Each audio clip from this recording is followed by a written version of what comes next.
everybody that's getting clothing brands and Fortnite and whatever, all these different things, you got to really understand that.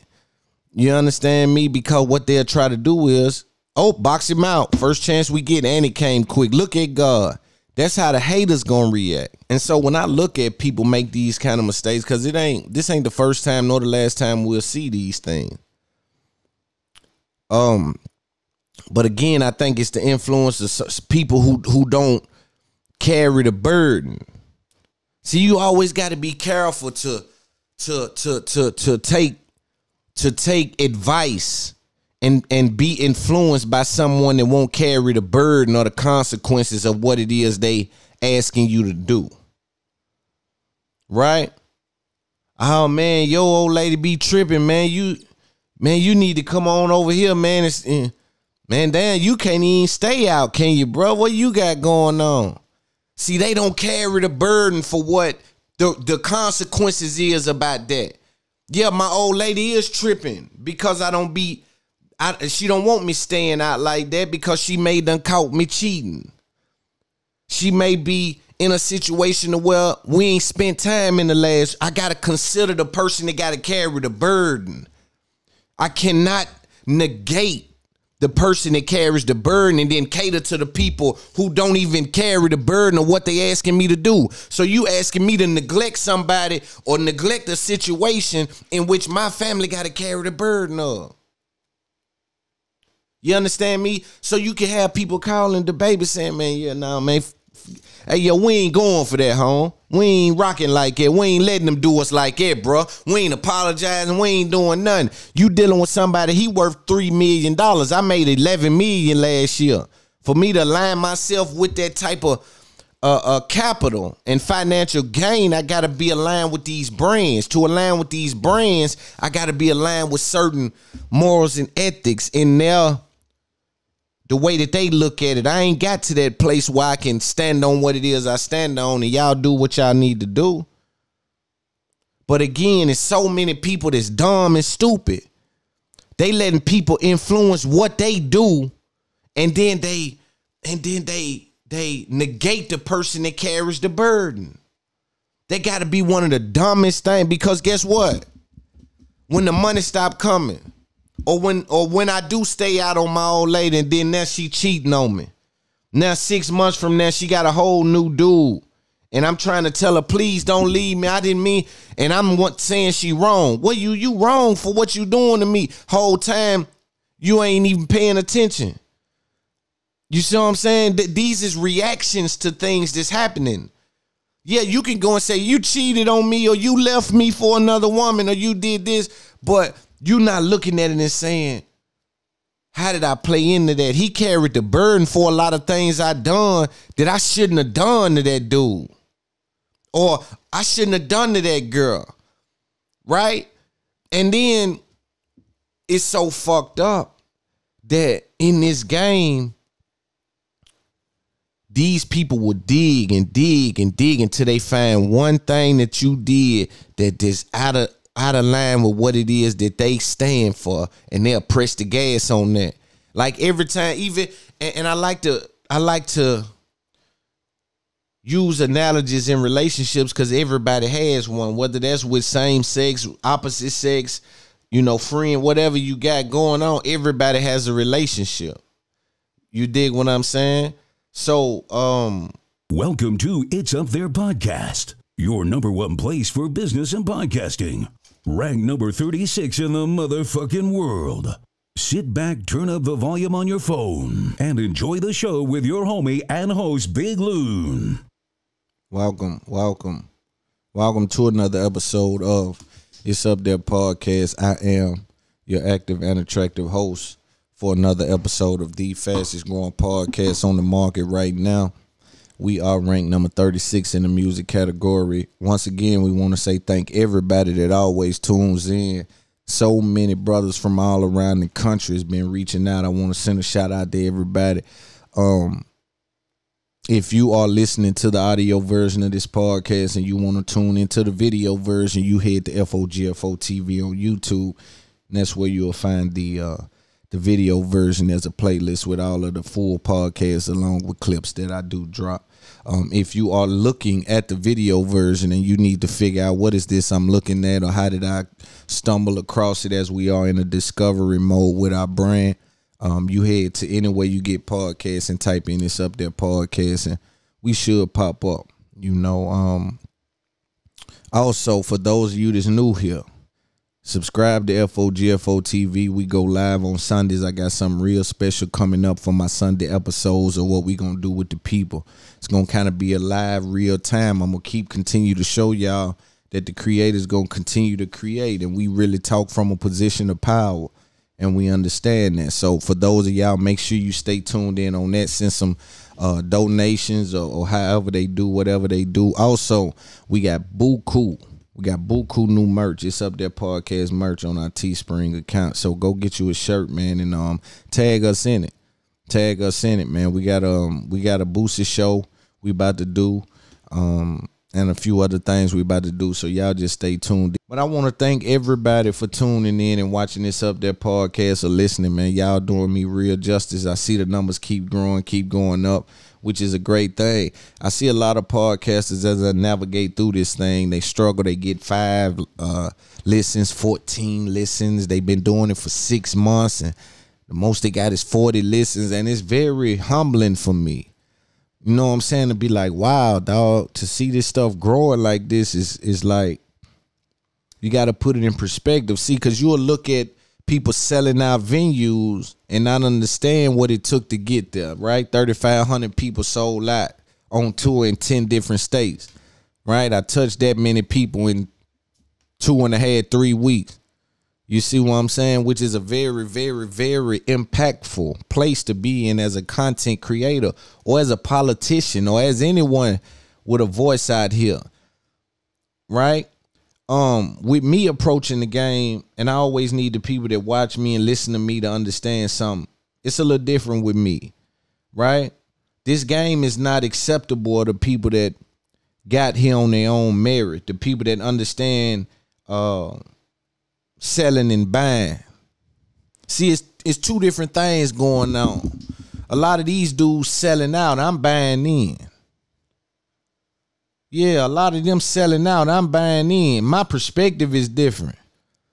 You understand me? So it's going to be a little rough for me. It's going to be different for me to get up through there, right? That's why a lot of people want to see, I done figure something out.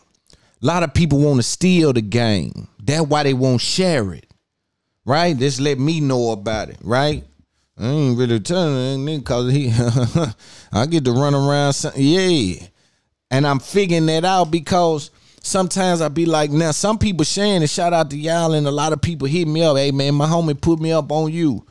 You understand me? Because I spend a lot of money trying to figure out how to reach people.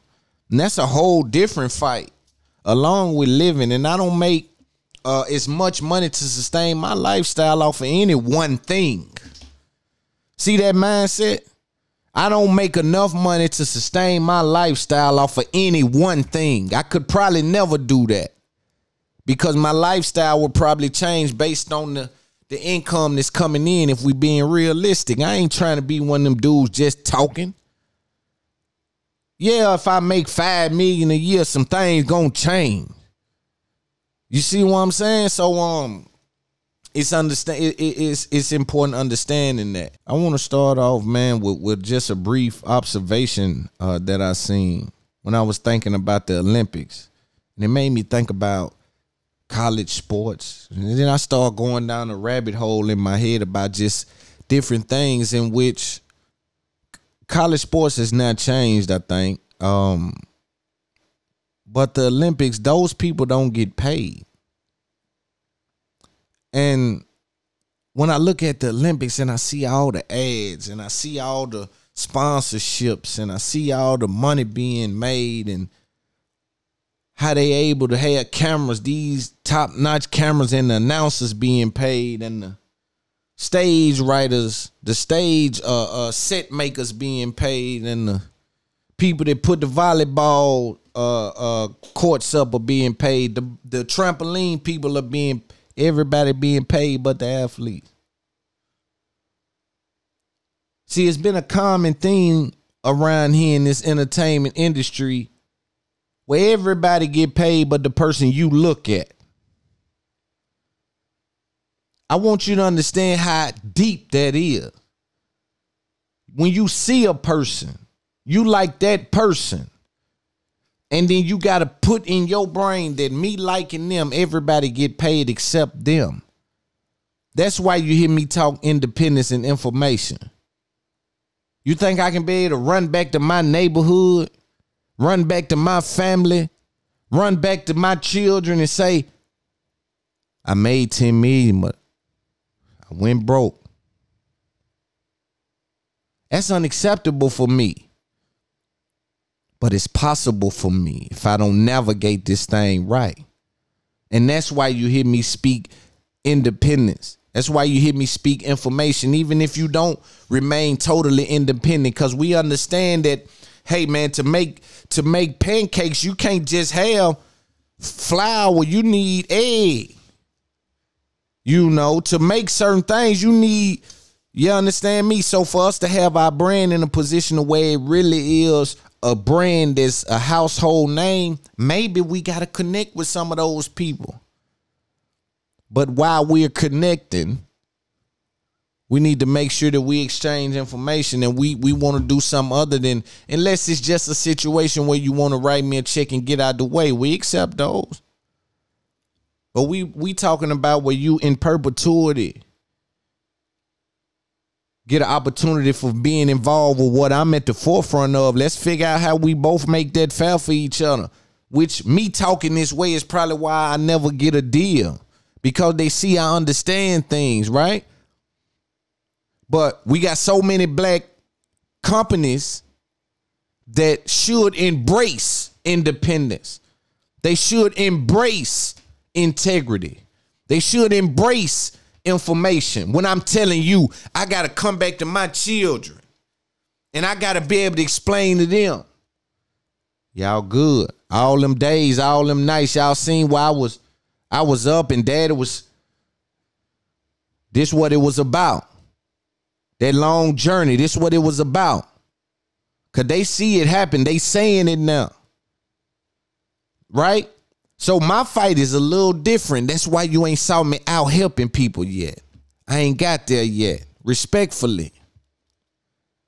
Because when I do things, I need to do things from what kind of standpoint? From a strong standpoint. Not, I'm here, then I disappear. This need to be the 16th annual. You understand me? I'm one of them guys. Not the, I'm promoting, so I need to come out and give something away. I got folk I help all the time just close to me. Homeboy, lights getting cut off. I need to help them. Oh, they don't got nowhere to stay. Figure something out with one of the spots we got. You understand what I'm saying? Oh, they need a car. Hey, woo-de-woo. Get them a car, man. I'll pay for it. Pay me. You know, these kind of things are reality and they happen. So it's situations where I got to help those people. I ain't got to a place where I can help more in regards to that. Now, how I'm helping and what I'm putting in the game is I'm giving niggas some information. I'm letting you run off with some information that you ain't going to hear nowhere. You ain't going to hear people talk like me. And if you do, they probably got it from me. Or they cut from the cloth that I'm cut from. Now, I want to ask y'all a question, because some of my people, and I think people think I don't understand what's going on. Let me ask you a question. I'm going to put something on the screen right now. I want y'all to check the dates of this. I want y'all to do some investigation on this. It's Up There podcast changed their artwork. And then Joe Budden changed it to the same thing.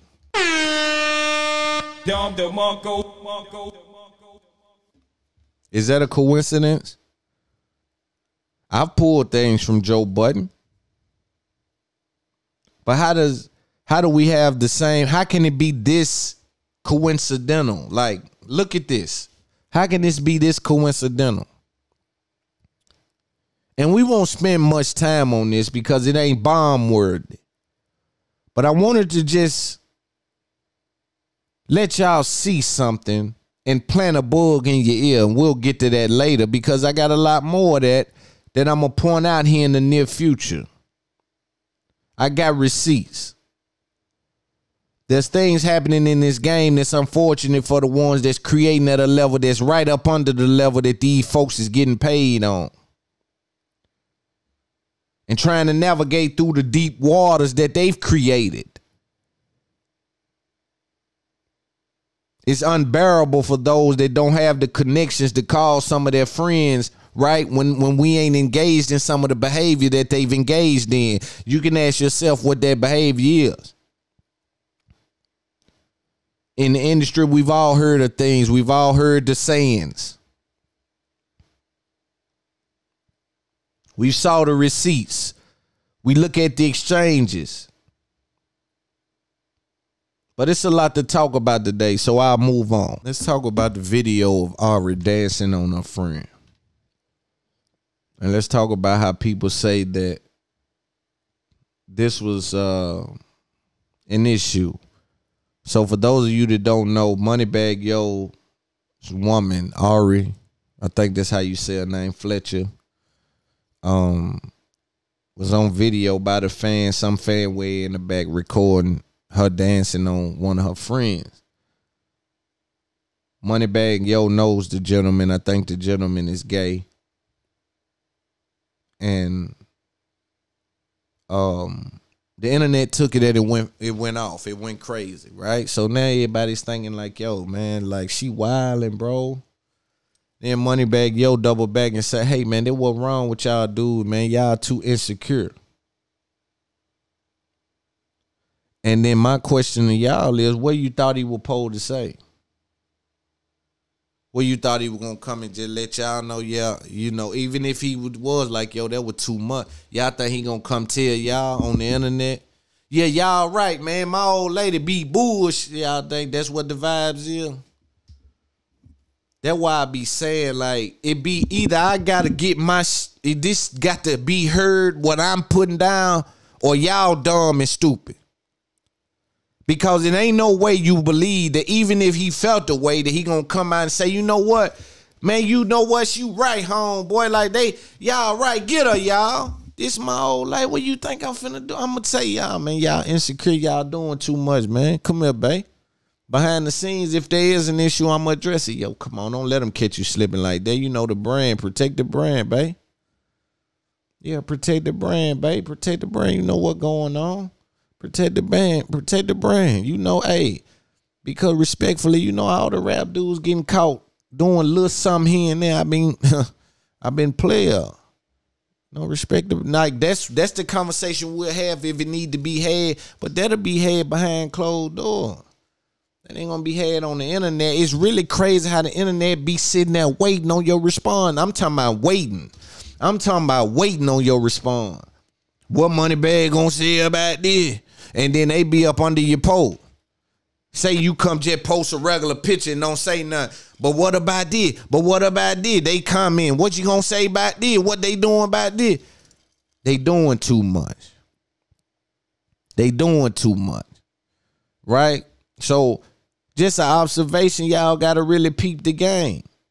Yo, when you got a problem with your people, with your folks, you handle that with her. Whatever you see me post on that gram, I'm just posting. They be having to DM me sometimes. Shout out to old girl DM me the other day. Hey, you posted that. I don't think that's right. Boom, it's gone. I want to talk too about Lil Nas X and Lil Boosie. So there's a lot going on, and we're about to address a lot of it. Go ahead and get into the meat and potatoes of the pod. You know, sometimes I got to warm up and then we'll get into it. I work off my own energy, right? So Lil Nas X and Boosie went at it because the baby said some disparaging things, I guess, to about HIV. At least that's what they're saying. That's how it's been received. There's a lot to get into with that. So I'm going to address it. You in the right place. You already know that. But Boosie and Nas X, we'll start there. Because Boosie... Shout out Boosie. But Boosie's been having an issue with Lil Nas X. Or not necessarily personally with Nas X, but with with Lil Nas X, I guess, being able to perpetuate a non-traditional what is considered as a non-traditional lifestyle to some people.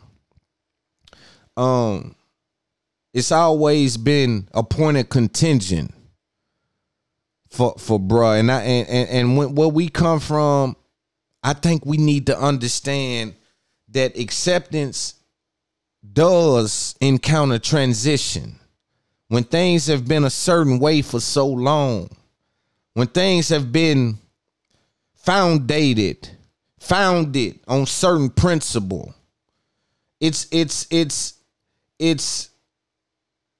irrational to think that we just have some sort of, not we meaning me, but human beings don't have a switch in which they can click and change what they know to be the past, or what they what their experiences are. I think we're somewhere in the middle of that transitional spot of the LGBTQ community, and some parts of American culture, being able to coexist harmoniously. It's a very touchy situation, and it affects the bottom dollar. That's why I stay away from it as much as I can. And you see me struggle trying to get through it, trying to navigate around how to talk about it, because I don't operate with notes. But it's a very, very slick slope, right? Now, sometimes some of my brothers are over aggressive with our ways of communicating that the transition isn't complete in regards to us erasing what we know to be historical in regards to relationship and lifestyle, right? So sometimes that's they don't communicate that right. That I ain't ready now. Now you understand me? You understand me? And I'm a comedian now. I just added that in my bio. So yeah, I'm a comedian. Yeah. Make sure y'all write that down now to my repertoire. I'm a comedian. Because what I say needs to be accepted with comedic value. I'm gonna start that now. This is on the record, right? But Boosie and Nas X went into it, and Nas X came back and said, you know what, dude, I think he ain't said to him, right? And then you got to watch what you're saying, and then Boosie got to watch what he's saying too, cuz them folks are gone. Nas X don't even portray to be street, so you dealing with pure police. You ain't even dealing with nobody that's going to be shamed for going to get the police. You dealing with somebody that they know he going to get the law. And them folks behind him might start making calls, being scared a little bit. Just so my advice here, let's let Lil Nas X live. I do like that song he got out though. That's a great record. I ain't gonna even cap you down. It's a good song. What he doing ain't for my children at a tender age. Nick, what I'm doing ain't for my children at this tender age, right? I don't want my children to see me sexually involved or sexually explicit or really doing a whole bunch of kissing and this and that. It ain't for me.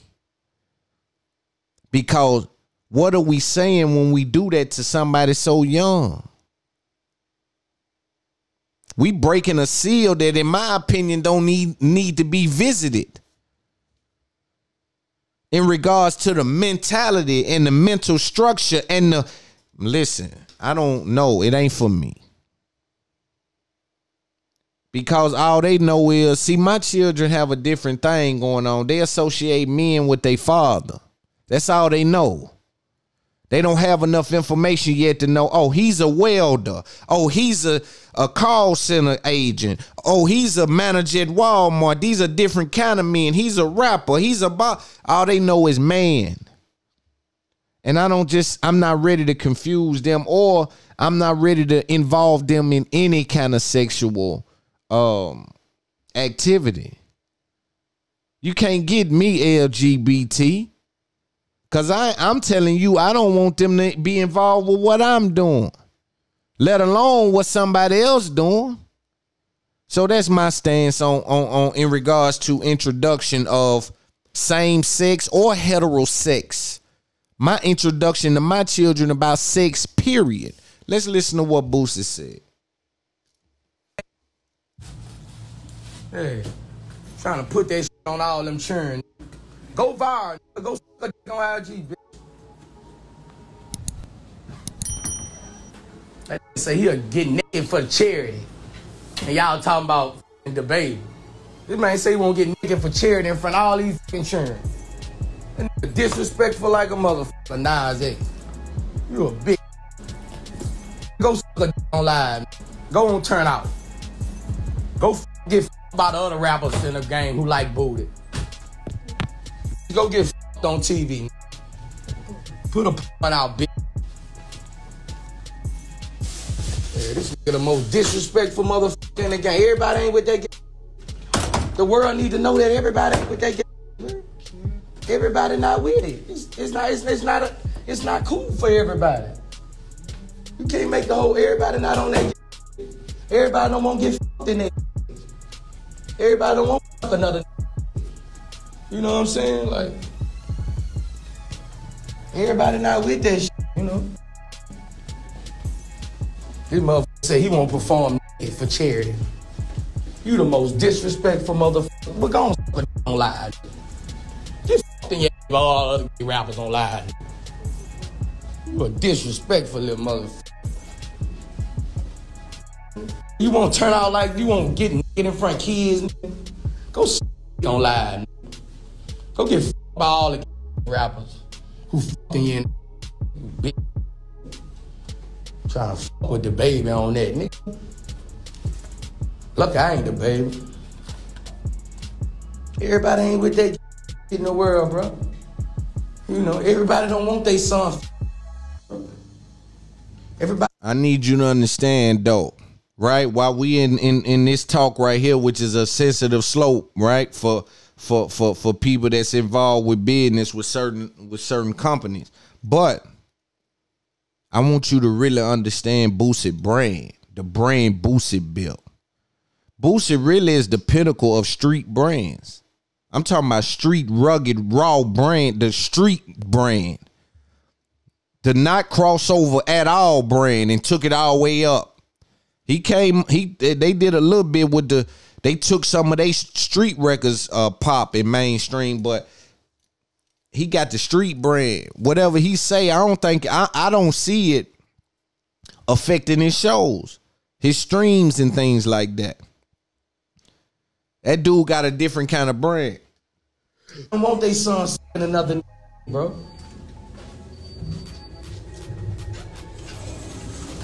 Yeah. They f***ing with the baby. With me. F*** with me. I'm gonna entertain you. F*** with me. Yeah.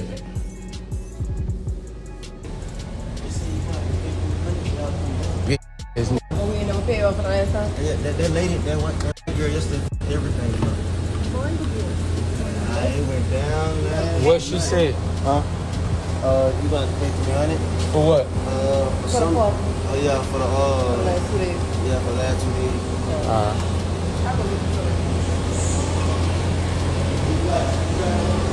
Get a f about no Instagram, man. It is what it is. I speak the real. And that's a disrespectful little motherfucker.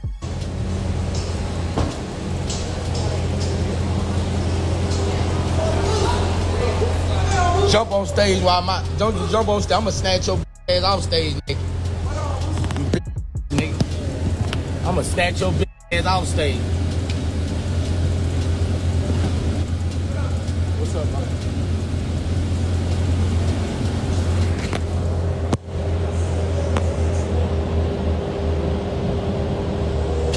me, I'm with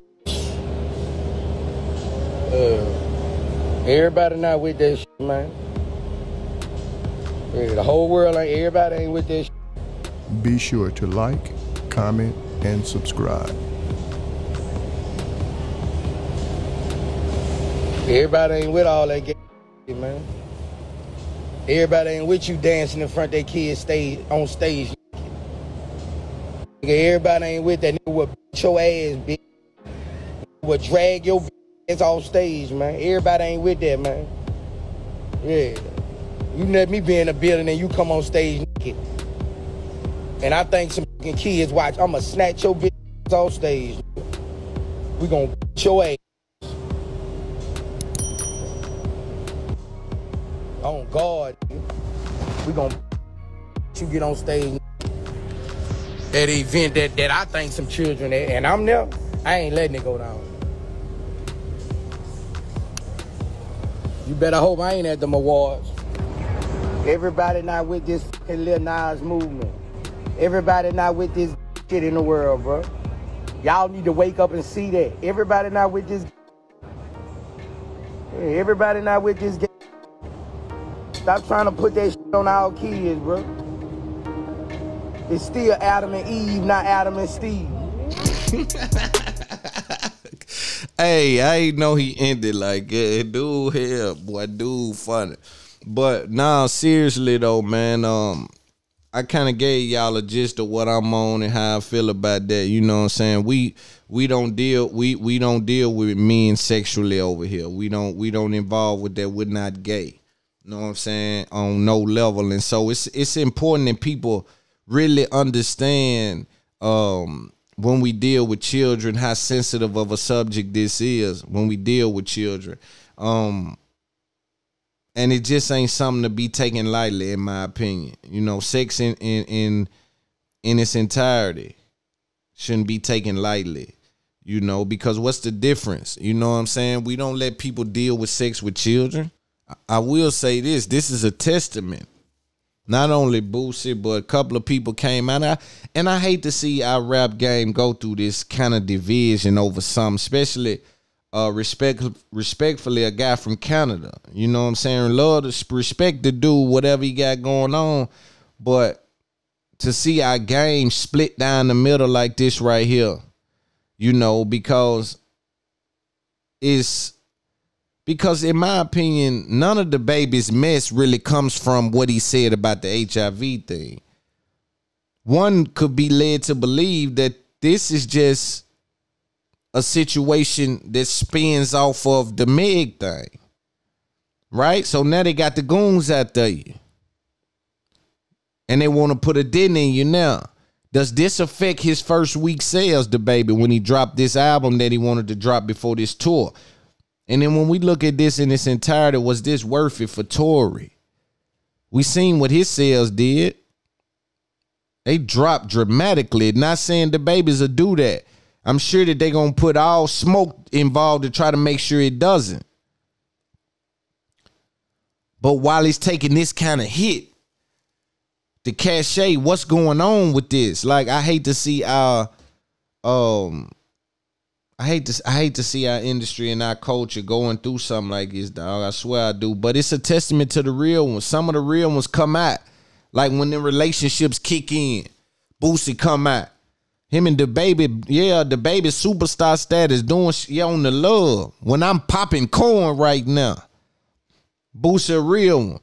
Man, I know you can't talk like this because of your position. Let me come out. Man, listen here, man. Yeah. And I'm selling cologne and chips. Where y'all gonna shut, you know what I mean? So it's like, and it was a couple of more people come out for it. You know what I'm saying? Because we see these labels and these brands start dropping them, and it almost feels like they're getting calls. And I'm not saying that they are, but it feels like that calls are being made. You know what I'm saying?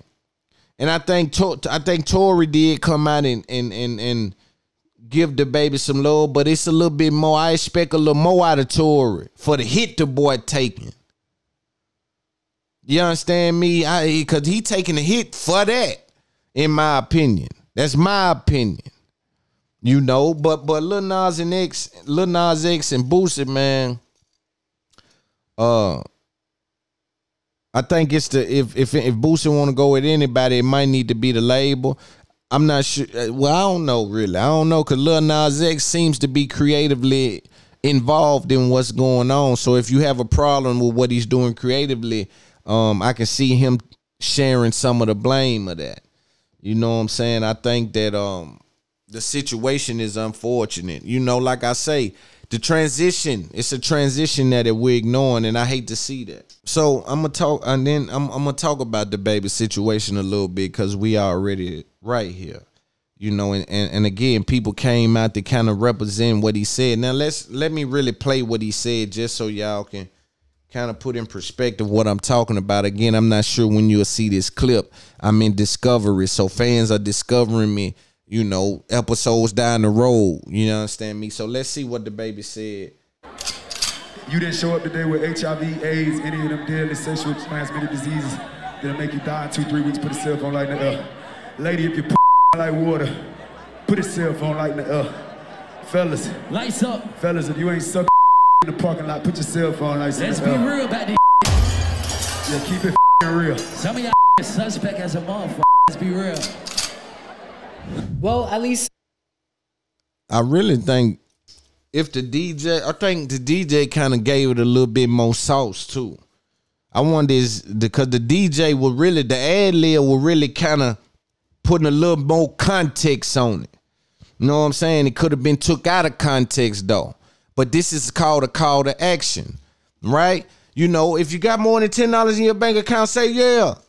We've been seeing this since the beginning of hip hop. If you say yeah, you know, we see this all the time. We see this all the time. But again, I need you to really look at if there's machines in the background that's working because of the now friction between these two brands. Because these people, you heard Joe Budden referencing when he blamed Charlamagne the God for hiring a team to do what's called a smear campaign, right? So when something like this happened to the baby and all these things started to happen, you wonder like, wow. But I saw something that made me say, damn, is the baby hiring people to defend it? Because I seen a couple of meme pages post. Will Smith said this back in the 90s when he was on about HIV when he was on stage, and it was something in the same context about HIV. So, you know what I'm saying is these kind of the perception game that they playing. If you think it's not played, then you in the wrong place. Because even when politicians, they play it, it's a reason why they say, hey, ban them from Facebook. Ban the Russians from this, that. They start conversations. Y'all probably, I'm going off on a tangent y'all may not know about, but I'm going to put my audience up on that. I'm going to spoon feed it to you, though, so you can understand it. But what he said right there, T.I. came out. T.I. started saying stuff, and people like, what's up with T.I.? What is he even saying something for? Like I said, some of the real dudes just come out when it's time. You know what I'm saying? And me and T.I. need to have a conversation. I really think me and him need to have a conversation, right? But when you got those relationships with some rappers, they come on out when it's time. Oh, he under file. I can say something. I'm already under file. Some people said, man, he brought that to it. Like, they kind of try to go off on him on Twitter. You know, they drug Boots on Twitter. You understand me? And this is part of when you try to step up, but it's getting some of the heat off you. You know what I'm saying? So they trying to do that for the homie, and I can respect that. But I want to be clear with something that what he said, you know. Again, he said if you didn't show up, well, let's hear it again. Transmitted diseases that'll make you die in 2-3 weeks. Put a cell phone light in the air. Lady, if you like water. Now, up until that point, what are we looking at? Let's go again. You didn't show up today with HIV, AIDS, any of them deadly sexual transmitted diseases that'll make you die in 2-3 weeks. Put a cell phone light in the air. Lady, if you didn't show up today with HIV, AIDS, any of them deadly sexual transmitted diseases that'll make you die in 2-3 weeks. Put a cell phone light in the air. Lady, if you like water, put a cell phone light in the air. Fellas. Lights up. Fellas, if you ain't sucking in the parking lot, put your cell phone like Let's be real about yeah, keep it real. Now, I want to be clear about something. Giving fellatio in the parking lot is a crime, so you probably shouldn't be doing that anyway. That's a crime. Like, so I don't see anything with that, but the other things up for debate. Now, what I would say is, I wouldn't say it's up for debate. You know, it comes off insensitive. But what I found interesting was the Dua Lipa lady. You know, the second something happens with the baby, the second he goes down and being viewed for 10 minutes as an issue, you jump off the train. But let's rewind some. They come into our culture and they grab the people that's influential to our people, that's reaching our people. They reach our people through our people. Because again, to defeat us or to reach us, you got to use us. There's no way around it. Even if you spend as much money as you want, to really reach us, you got to use us. To defeat us, you got to use us. So they come and grab one of us, put us in a video, put us in a song to reach our people. They accept it with open arms. As soon as I come up on the file, you got to align yourself with opportunity. You got to say some of these things. I don't even get a chance to, whether I'm right or wrong, I'm not even speaking about what the baby said anymore, because this ain't the first or the last time we'll see this type of behavior. I'm more so talking about the behavior of someone that'll knock on your door to borrow something that evidently they went to the store and they couldn't find. Not they didn't have the money, they couldn't find it. They didn't know where to get it. But I know where it's at and I know how to get it. And what I'm speaking about is reaching my people. You're doing well in all genres except hip hop. The most influential genre in the world is hip hop. At this moment, I've become influential. Now that because your agenda says you need to reach black people, you knock on my door, you need to borrow my sugar because you couldn't find none. I place you in a position to reach my people. I come up under fire 10 minutes. And this is what you do to me. I don't think anyone should applaud the behavior of that. You know why? Because we all gonna go through something at some point, at some time, in some circumstance that's unfavorable. We all gonna be there.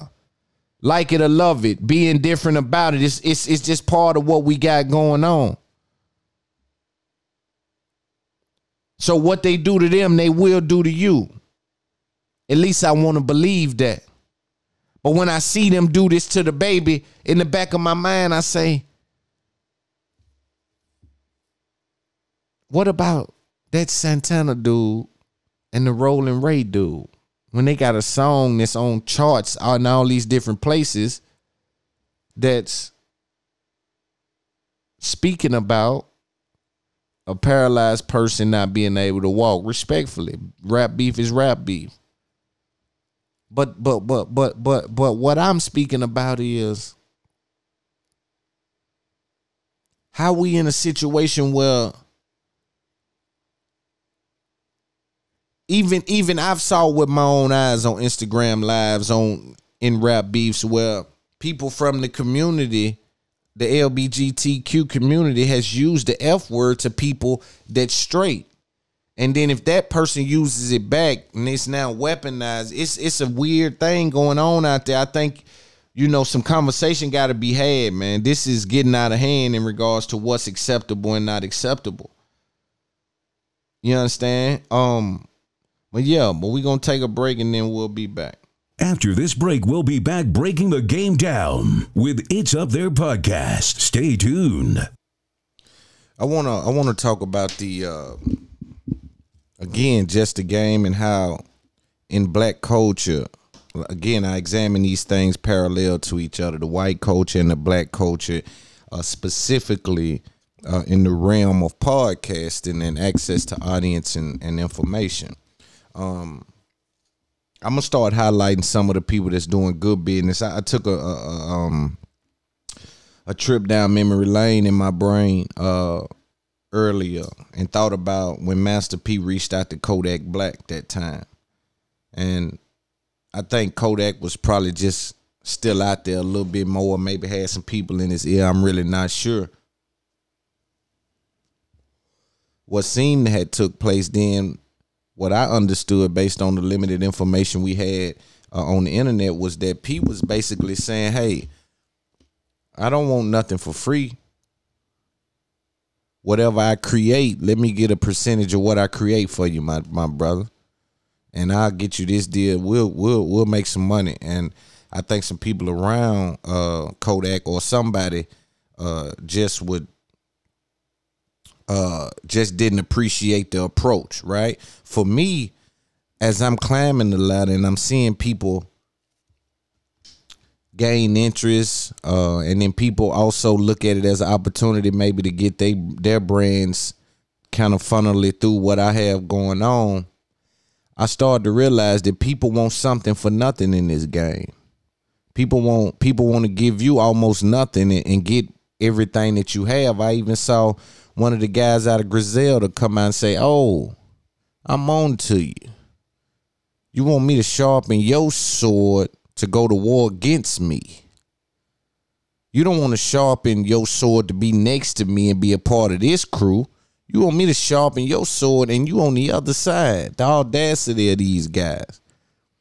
Even if you ain't on the other side, it ain't clear you on this side. Everybody I ever did business with, any of the high level people, I went to them saying, yo, bro, let me pay you. Yo, bro, let me drop a check on you to get next to you, figure out what's going on. I got a certain respect for the game.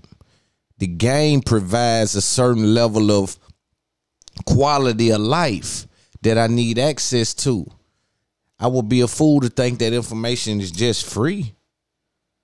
You understand me? And so when I look at shit happen, right? When I look at, I want you to understand that the content creators that's on the lower level, and I don't mean lower level like Poe. I don't know these particular guys' financial situation. I know what mine is, but I don't necessarily mean poor. I mean not as established as some of the people that you know to be established.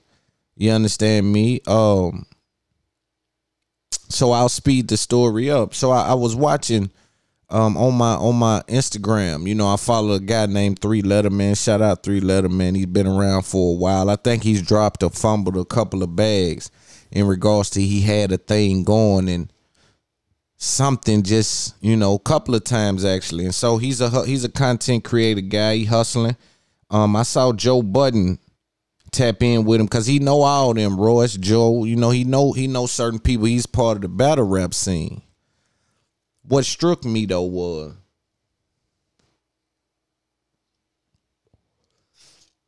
he jumped on 3 Letterman live, and I was watching. I'm just, you know, in the cut watching. Just, you know, I like to watch the game, and also I like to watch how some of the guys that's getting millions of dollars off this interact with the guys that's trying to get some money off this. That's always an important interaction to me. They say watch how the dudes treat the butler. I saw Rick Ross say something about his $2 million watch, and I also saw him walk through his house and outside through his little setup where they had drinks and all his liquor and people serving food and things. He spoke to every one of them people. Little things like that mean a lot to people when the money no longer means nothing, right? When you get to a certain point, everything starts to show what you really made of behind the scenes. But anyway, I like to watch how the upcoming rapper interact with the mainstream rapper, or vice versa. I really like to watch it vice versa, how the person with the opportunity in their hand, the person with the information, the person with the know-how, the access in their hand, how do they act to the person that's starving and fiending for the information or the opportunity or the money. So when I see him jump on 3 Letterman, I smile. I say, okay, cool. I know he does that. That's not nothing. You don't get real value from that. Especially somebody like 3 Letterman. He hasn't really identified the game in a way where he knows how to really get the money out of it, respectfully. Right? And He jump on there. They talk for a while. You know what I'm saying? 3-letter man throwing questions at him, and he's you know how we do, negating them, go around and them not really answering. He's saying stuff about Rory and Maul. He's going around and not really answering. These are regular tactics. 3-letter man didn't know how to really get in there and get in the information, which is cool. Everybody has their interview style or the style they communicate in. What I didn't like about it was Parks brought it up on the next podcast. And when he brought it up, he said Joe, went into a segment where he kind of talked about, hey, man, I only get peace when I'm quiet. But when I'm quiet, you know what they say? Hey, Joe, what do you think about this? What I received, it felt funny to me, is that at the moment when he had the chance to big up a creator, big up his homeboy, somebody that was dealing with him when he wasn't popping corn like he is, somebody that was riding with him, when he had a chance to boost him up and send more people his way and say, yeah, nah, y'all go tap into 3-letter man. He's doing something dope over there. He's had me over there. He's had Royce. Instead of doing that, his response, and I don't know if this is just this dude, but it's a weird thing, right? But he said it was the worst interview ever. And Parks like, yo, shout out 3-letter man. Yeah, it was the worst interview ever. And I'm thinking like, damn, bro. You had an opportunity right there to throw a pass, man. Even if it's just another 1,000 listens. Even if it's just another 4,500 people come over there. Another 2,000 subscribers and 10,000 views on that particular video. These things help the up-and-coming creator. But I understand this. A weak man never give way when he out to. When he got a chance to do the right thing, if you really weak, you'll never do the right thing. It don't matter what the circumstances is. You ain't interested in doing nothing to help nobody. And I hate to think that about individuals, and I'm not saying I think that, it's just it feel funny. Lift somebody up, home. Here's a guy you've been knowing for 10 years. You don't think you can send him customers, not viewers. Send dude a few customers, give him a cosign. Yeah, now shout out 3-letter man. Very dope thing he doing over there. 3-letter man is piped up. He done had Royce on there. He done had Crook. He done had such and such. He's deep in the battle rap culture. If you don't know 3, check that boy. That's what the big homie do. I also saw another trick he played. I don't want to tour. See, he understands image. So he needs y'all, and he may not like the tour, but he really needs y'all to understand that I ain't trying to be on the road going in and out of hotels, going into these little buildings, because he wants y'all to look at him like a big dog. You understand me? And big dogs don't go on tour. I mind make the money. The little boys go on tour. You see what I'm saying? So he playing mental gymnastics, and it may be internal. He may be fighting with something in the inside, because guess what I'm telling y'all? I'm on tour. They'd give me $20 million tomorrow for 2 years, a year apart. I'm on tour. I want to touch the people. And I've been on tour. I've been on the road all my life. Do your Googles. But I'm going on tour, home. Like, I'm not somebody that... So, again, I understand image too, though. So, it's I understand what he doing when he say, man, tour? No, I'll be at home in my bed. That's big dog talk. I don't got to run around and pick them little bags up. It's a lot of money, but it's you got to stay in this hotel and this, that, you know what I'm saying? So, it's games that they play, but I just hated to see him not big 3-letter man up in that particular scenario when he could have done it. Just shout out 3-letter man. Don't shoot it down. Worst interview. Don't shoot it down, bro. Don't shoot it down, man. You know what I'm saying? Because don't play with me and say that's my witty way of, my people that know me know. But understand your outfit got too big for that now. You got to be clear and give a cosign in a regular way. Some people listening to you, when you down something, all right, we ain't messing with that. That's really all you got left at this point. Everybody that's still there now probably is your diehard. If he don't rock with it, we ain't rocking with it. You understand? Then people that's trying to steal game from you, like me, I got a lot of little young dudes or podcasters and content guys come here to try to steal the game. He ain't blew up. It's like a rapper that find an unknown rapper that's killing it. He don't know how to upload and all that. I remember dudes walking around rapping my bars. Till the internet came, now it's a thing. You can't do that now. They gonna figure out somebody gonna that's dude off It's Up There podcast you getting that from. But I again, it's always a unique experience when you sit back and watch the person with the opportunity, whether that be the basketball player that's already in the league and the college boy or the high school boy trying to come get some game, or the up-and-coming podcaster and the dude that's already on radio or doing this thing in the podcast world, the up-and-coming beautician or the lady that been doing beautician work, the up-and-coming, whatever it may be. It's always interesting to watch how those people react, because you get to see who somebody is when they hold the opportunity in their hand. And sometimes, again, some of these opportunities is just a simple, hey, yo, check this out, y'all, and go on about your business. Especially for somebody you build a relationship with. I find it odd with a lot of you individuals running around here. Certain things about you, I just can't wrap my mind around how it got that way. How y'all figure that be the way to ride. Because, one thing about these people that hold opportunity, or these people that think they cosign means so much, these bitch ass niggas, they pay support in very small portions. When they the person that can potentially put you in a situation to change what it is that you call normal, they pay in very small portions.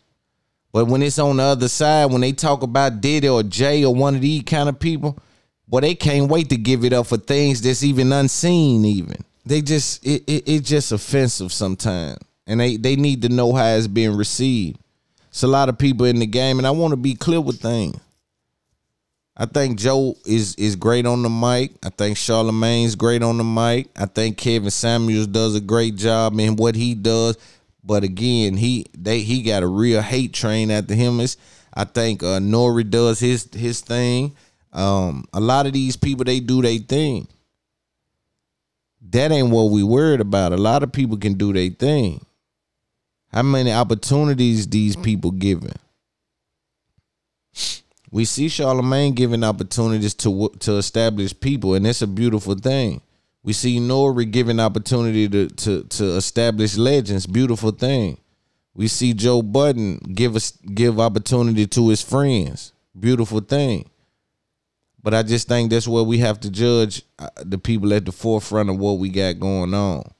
All right, let's talk about Wack 100, My Son, DJ Academics, Tekashi 6ix9ine. This is gonna be probably a long segment.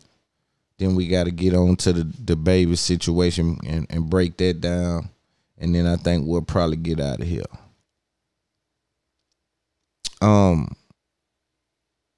Now let's be clear. Let's put it in perspective and lay the framework for what we're about to speak about and speak to. Right. So we have DJ Academics starting a podcast that's on Spotify. Shout out Academics, making moves. He's hustled his way up on a bunch of opportunities, and great thing. We're now looking for him to be a trampoline as well. But I called it about 6 months ago actually that his podcast would be with Tekashi. I think Tekashi would be a reoccurring guest on the podcast. I'm almost sure about that. Nonetheless, Tekashi 6ix9ine is on the first episode of DJ Academics podcast with Wack 100. Wack 100 about 4 weeks ago, 3 weeks ago, 2, I don't know how long ago, came out and said, yo, I need to interview Tekashi, set it up, Academics. Now let's pause right there for a second. A lot of people wants to know, what is your interest in this? right? And if you listen to my podcast, I think Wack 100 speaks from a place of experience when he deals with gang banging and politics, and I like the character that he portrays in regards to how he communicates to the youngsters and to the internet and to the interviews and things like that. I can dig that. It feels like it comes from a real place. And as far as what we see, you know, it is what it is. Now, again, the question becomes, what is your interest in doing this? What is your interest in interviewing Tekashi 6ix9ine? Now, when I first thought about that, I said, damn, but I don't get it. Do it, you know. What is it about? Then I looked deeper and said, Blueface is signed to Wack. And Tekashi and Blueface have an issue. I guess he feels like that's rapper issues, but it just feels weird. But nonetheless, you go do the interview. Nobody saw anything. Next thing you know, Academics drops a picture of them sitting down at the podcast, and he says, hey, coming in the next couple of days, new podcast, my new podcast is coming. This is my first interview. Internet go crazy. Boom. My son, there go my son saying something. Yo, what's up with these clowns, such and such? He calls in the DJ Cell. Let's hear what he said on DJ Cell. 800-585-1051 is the Gwen and God DJ Self. My son. What's going on with you, King? My son. So now I see a picture today of DJ Academics. Yeah. And he promoting or upselling a podcast that he has, and he has Tekashi 6ix9ine on it and Wack 100. Now at first I thought it was a made up picture, but then I saw videos surfing around with Wack 100 and Tekashi 6ix9ine on a balcony. With this Up There podcast. I mean, when I say next to each other, it was on the same balcony together. So I know it's not made up. No, so what the issue is for me, Self, right, is this, right? You got one person, you got three people that are confusing to me, right? First you got DJ Academic, who pretty much is the biggest instigator of any kind of beef and any kind of negativity in hip-hop. That's what he does. Then you got Wack, who is supposedly an OG, who supposedly rep the Blood Gang set, who is always talking about, you know, the codes and who he's connected to and all this work he put in and all the people he put on, all of these things that he talks about. He always advocates for Pyru this and Pyru that. Then you got someone who is a straight up known rat, who ratted on all the Pyru, right? So my thing is this: what exactly are you doing? Because for me, is this, right? If you're a civilian and you sit down with Tekashi 6ix9ine because you want to interview him and you just want to know what's going on, then you're entitled to do that. But when you claim a certain culture, when you advocate for it, when you one of the main people always talking about this codes and all of this bullshit, but then you'll sit down with a known rat just to get some level of notoriety or because you know you're going to get shock value and people going to pay attention. It's like, what exactly are we doing at this point, Self? What are we doing? What if it's to say that someone or Wack or anyone says, you know, there was a method to his madness? Maybe he sat down with, I mean, we don't know, but maybe he sat down with him. Self, there's no method because they reached out to me the same way they reached out to Gilly, and Gilly said I declined because there's a certain code of ethics. It's not even about criminology. When it comes to ratting, first of all, let me get this straight. When it comes to snitching, it's not about criminology. It's not about street life. It's about integrity and a man who is willing to stand on what he stand on. If I involve myself in a situation that I know can cause me to lose my freedom or my life, and I engage in that act because I want to be able to benefit off of that act, and then when it's time for said act and me to have to pay those consequences of that act, but I don't want to pay those consequences, so I want to see someone else pay those consequences so I don't have to pay mine, you're just a coward, right? And that's just in life. That ain't got nothing to do with the street.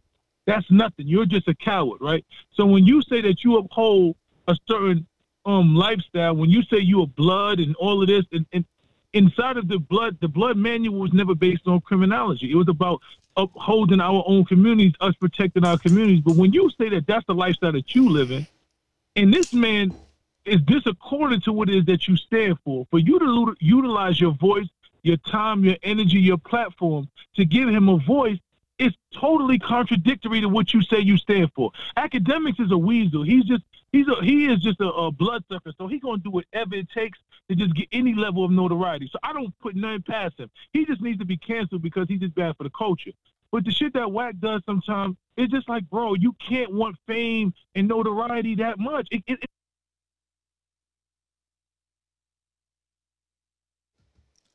I have to ask him, when he says bad for the culture, what does that mean? Like, now, I know what he's gonna say, but I need him to say it so we can have the dialogue, because I see it as well. I see OTF said this, Quando said this. You know, I see that kind of shit as well. And I think there's a conversation that needs to be had on how etiquette about those things, right? And still being able to provide income for your family. I die about the income for my family.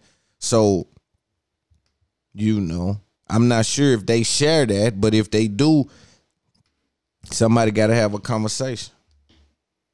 It's not that important. It can't be that important that you'll sit down with somebody who don't even have no morals and nothing. What do I want? What kind of information? As far as what he's saying, I can't disagree with him, though. I feel it's just weird because, you know, like I said, I'm seeing that people are calling this guy a snitch, or he is he did tell. He's saying he told himself, but in the same sentence, and it's a saying, hey, do not talk to this guy, don't be around him, but people are still promoting him being around them, and it ain't just Wack, because they're making songs, don't play the little rat in the club, and things like that are promoting him, especially like in the song, he's like, like that's promoting him. And you and other people are bringing him up in blogs and things like that. In the same sentence, people are still promoting this kid. But what I'm trying to say, I hear what you're saying, right? What I'm trying to say is there's just a level of code of ethics when you're just a person from our culture and from the streets. I need to holler itself too. If you're just somebody if you claim to be a civilian, then you do not adhere or abide by those rules. But you can't every day talk about blood this and blood this, and I put this work in, I did all this, and you sit down and you utilize your voice and platform to try to make money with somebody who has no level of integrity, who did everything they did was against the Bloods that you talk about, you represent.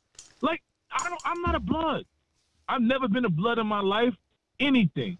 But there's a code of conduct and integrity in a man that I have to have a level of respect for you for me to give you any level of voice or utilize my platform. Yeah, people are saying don't talk to him, and you say you advocate for him, but at the end of the day, the same way, we understand that if you don't utilize your voice to talk against certain shit in this industry, the same way that everybody is talking for, because the rats, the low integrity individuals, all of those people have a bigger voice than us of integrity. We get drowned out. If we don't say nothing about what integrity looks like, we get drowned out by the suckers and the cowards that just want to peacefully coexist and make money in this industry. So my thing is this: cool, Wack, you want to do that?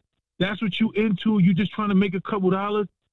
What you need to do is say that, bro. But don't every time some gangster stuff is going on in the streets and you talking about, oh, I'm gonna do this to you and this is how Pyru business and all that. Like, what you're doing is you're a hypocrite. You're just a hypocrite. You always jumping in, talking about how much blood, all of this stuff, but yet it's still for the right paycheck, for the right amount of notoriety, you willing to sit down with somebody that has no integrity. Forget being a snitch. The man just don't have no integrity at all. That's just the bottom line. He don't have no integrity. And if you say that you abide by a certain code and you're from a certain area and you represent a certain thing, then that's supposed to be anti what you represent. So you got to pick what it is that you're doing. And if you're doing that, then cool. We all right with it. You understand what I'm saying? Like, we okay with it, but just don't involve yourself in stuff that's in the culture that's outside of what it is that you're saying that you represent. Just do something else, bro. Well, so what if is there a way? What if someone is like, well, I could do what I want because there's no consequences. Like, I can do this and I could go back on the street and people going to say, what's up to me? There's no consequences. But what I'm trying to tell you is you're 100% right. My thing is this: the consequences for me is my own moral compass. Me as a man, right? I could do whatever I want. If I wanted to snitch right now, none of these dudes gonna hold me accountable. When I was facing 7 to 14 years, none of these dudes was gonna hold me accountable. But I came home because that's what y'all embrace. It's my own level of my own integrity, knowing I'm a man, knowing amongst other distinguished individuals that I respect, that I call out, are all these dudes that join these sets, right? When you join these blood sets, right? Hey, let's hear what Wack 100 said. Before I get to Wack 100, I got to talk about this DaBaby thing. Because as I just sat down here to finish the pod, I see that he's still being canceled, or he's still having opportunities took from him in regards to performances, which takes money out of his pocket. You got to understand how one hand wash the other, both wash the face, right? Your performance means a lot. The alignment with these brands mean a lot. And it's almost feeling like now that he let them trick him out his spot. You know, if it was me, or if I was advising him, he would have already had donated something to some sort of LBGT nonprofit organization, some sort of HIV awareness, made a formal apology and moved on. What I think is happening, whoever the powers that be that may have a adverse reaction to DaBaby being successful at this point, seeing that he may have aligned himself with some things that's unfavorable to certain people in the industry that have high power and have big feet. But I think what he doing right now is he's letting them trick him out his spot. You got to get some of them real niggas out your ear when you talking business. You got to get some of them real niggas out your ear when we talking business. I ain't talking about real men. I'm talking about real niggas, the street dudes. The ones that don't understand this brand here. I got a chance to do something that's never been done, not only for my city, but for my family. Right? It's a lot riding on this, and I can't let them trick me into them whooping me. Oh, they keep calling me scared, so I'm supposed to run out and let them gang me. And if I don't, oh, he got heart. He died that day, but he got heart. Like, yo, you got to know we smarter than that. Now, don't get it confused. These brands align themselves with the powerful people in the industry, right? And DaBaby was right there. He's right there. He's on the cuffs. I just think that it's been some ill-advised tweeting and doubling down when that's unnecessary. We want to address it and move on. When you look at Kodak Black, he has some people on his team, not sure who they are.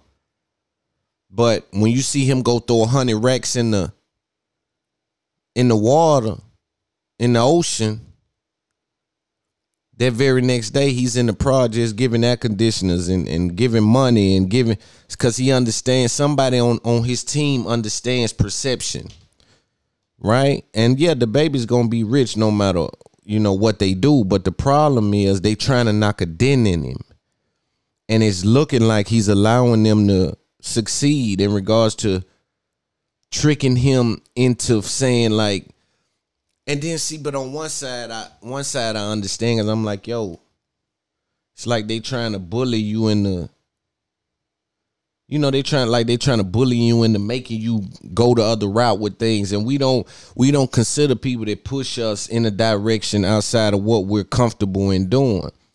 Most times when you place one of us in a situation where you trying to force us to do something, we'll do the opposite just because. You may have been right, and we may have should have went that route, but just because you putting it that way, I'm gonna go the other route and show you that don't mean nothing to me. But the problem with that is when we dealing with millions of dollars and somebody in the situation like the baby's in, the problem becomes when they start to, because again, they know when you big like that.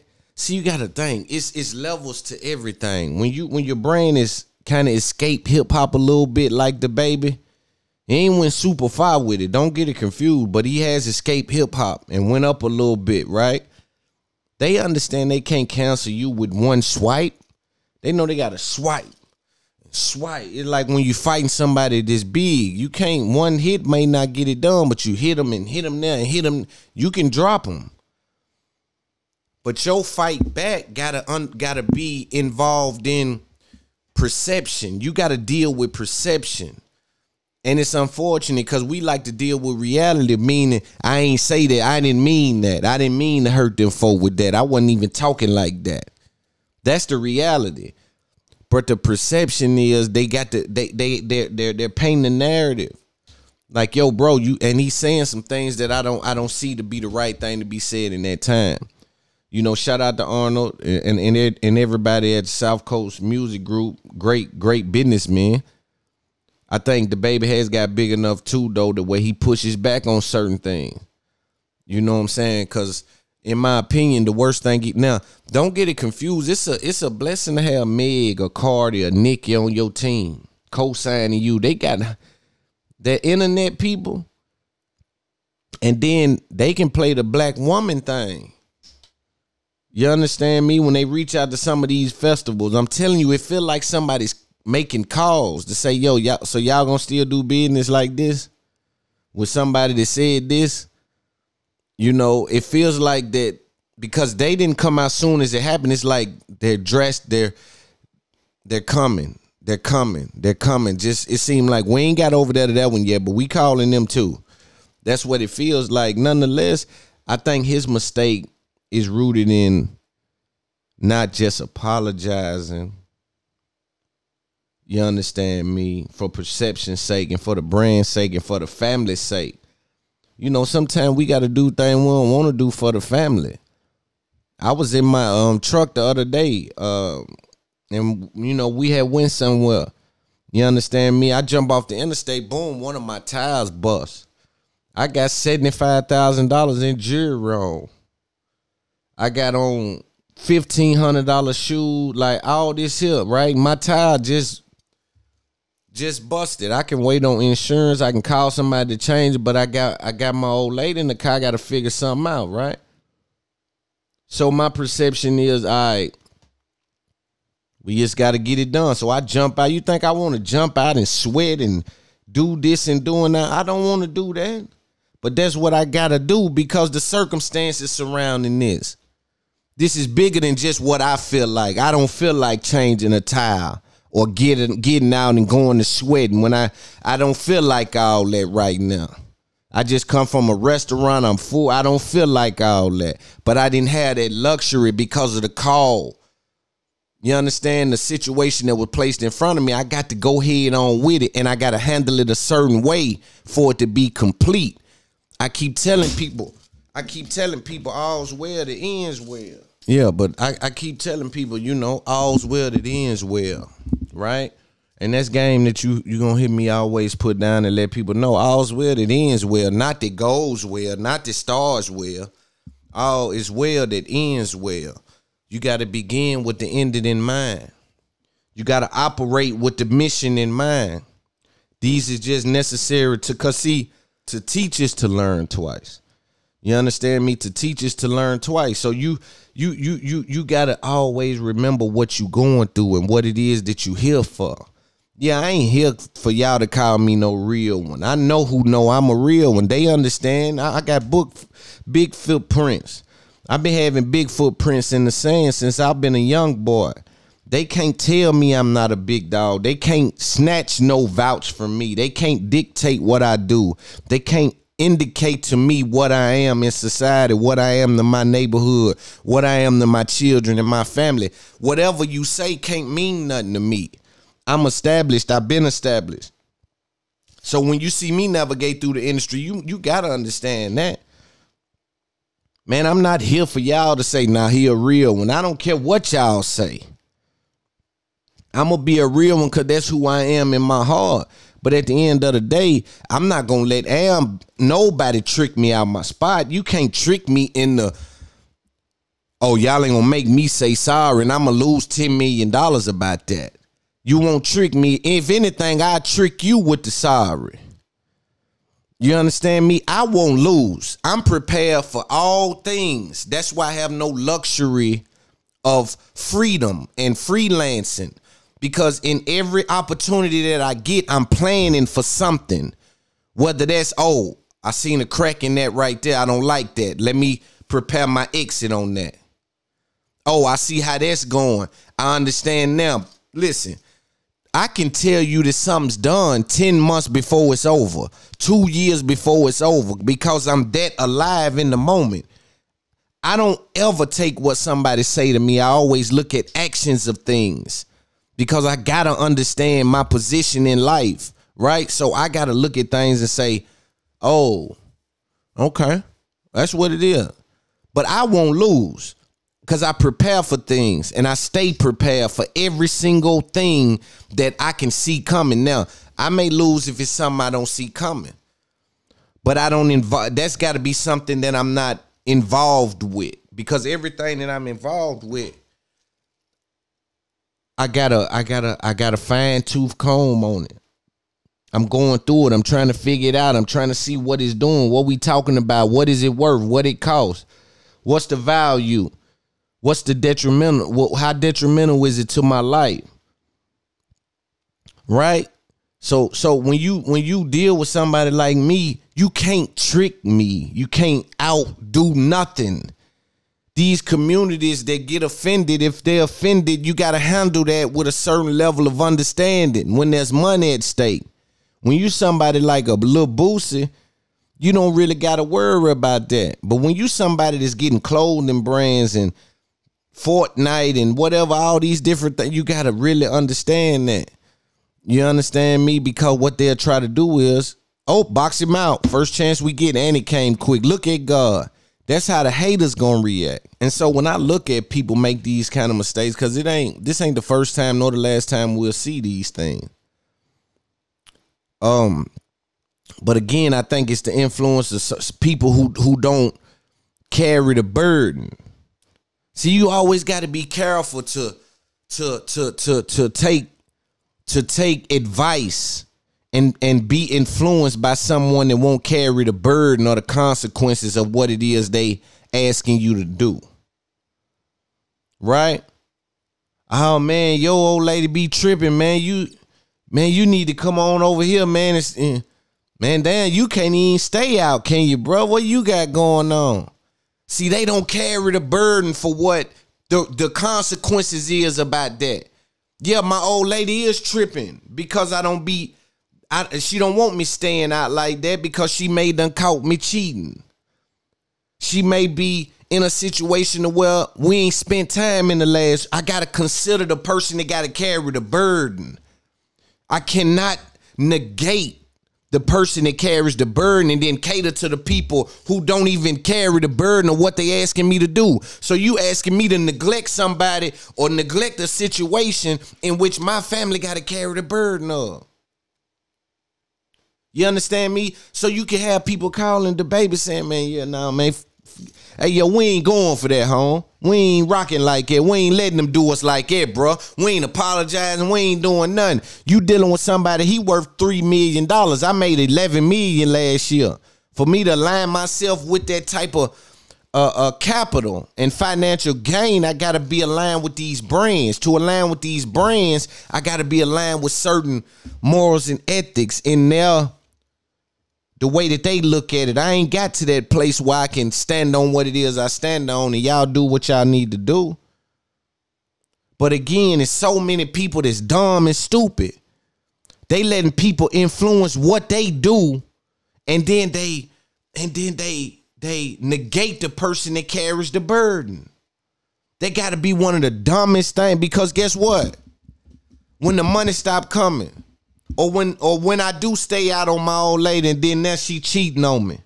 Now 6 months from now, she got a whole new dude. And I'm trying to tell her, please don't leave me. I didn't mean, and I'm saying she wrong. Well, you wrong for what you doing to me. Whole time, you ain't even paying attention. You see what I'm saying? These is reactions to things that's happening. Yeah, you can go and say, you cheated on me, or you left me for another woman, or you did this, but you not looking at it and saying, how did I play into that? He carried the burden for a lot of things I done that I shouldn't have done to that dude. Or I shouldn't have done to that girl. Right? And then it's so fucked up that in this game, these people will dig and dig and dig until they find one thing that you did that is out of line with what it is that they stand for, and they'll press the gas on that. Like every time, even, and I like to use analogies in relationships, because everybody has one, whether that's with same sex, opposite sex, friend, whatever you got going on, everybody has a relationship. You dig what I'm saying? So, you want me to mistreat my old lady, or you want me to mistreat my situation, and you don't carry the burden for the losses I'm going to take behind doing that. Right? I got to carry that burden. You think I'm stupid enough to let somebody trick me out of doing something? Like, bro, listen, we got to be smarter, man. We got to be swiftler with what we doing. We got to look at things for what it's worth. We saw this happen with Tory. We saw his sales go down dramatically. And you want to push that narrative that, I'm not blackballed and you completely independent. Again, a different game. See, everybody can't play the same game, dumb, stupid people. Everybody can't play the same game. If I got a $1 million woman and all my buddies, gals work at Wendy's, I can't handle my woman the same way y'all handle y'all woman. That's like, come on, my nigga, what we doing? Are you that stupid around here? Like, you gotta understand what you dealing with, dumb, stupid people. You don't let nobody talk you out of. I just feel like somebody on homie team needs to tell him, let's reverse this, because they making you walk yourself into the issue. If anybody gonna create an issue in my relationship, in my business, with my family, it's gonna be me. Y'all ain't gonna create the issue for. Listen, no woman that ever has been with me has ever been approached by another woman. I need you to really let that vibrate. You understand me? I'm a boss. Can't nobody affect what I got going on. I'm the only person that can affect it.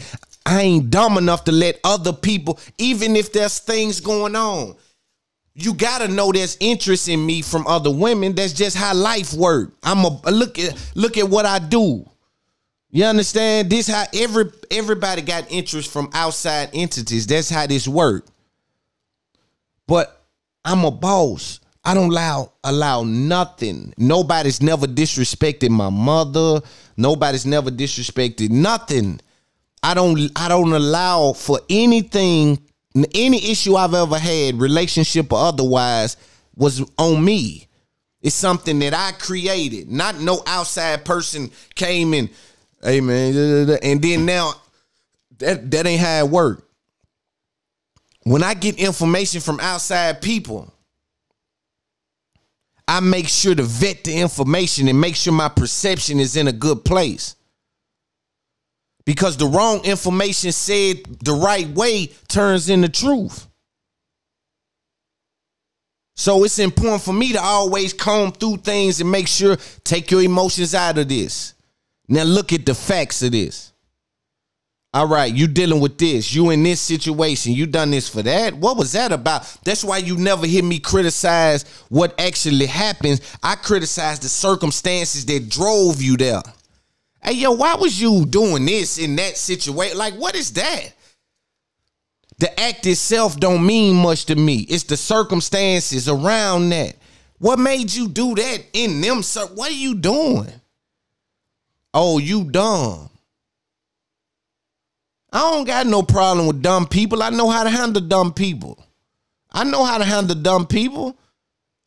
You understand? The people that's blind, that's took their hands off the wheel. I know how. Y'all easy to deal with. You dumb and stupid. You so easy, so I can deal with them. But what ain't gonna ever happen is you'll never see me go to losing money, go to losing things that I care about, because outside people has influenced me to do things that I know ain't acceptable for the people that I deal with, and they don't carry the burden of the consequences that got to take place, because every action has a reaction.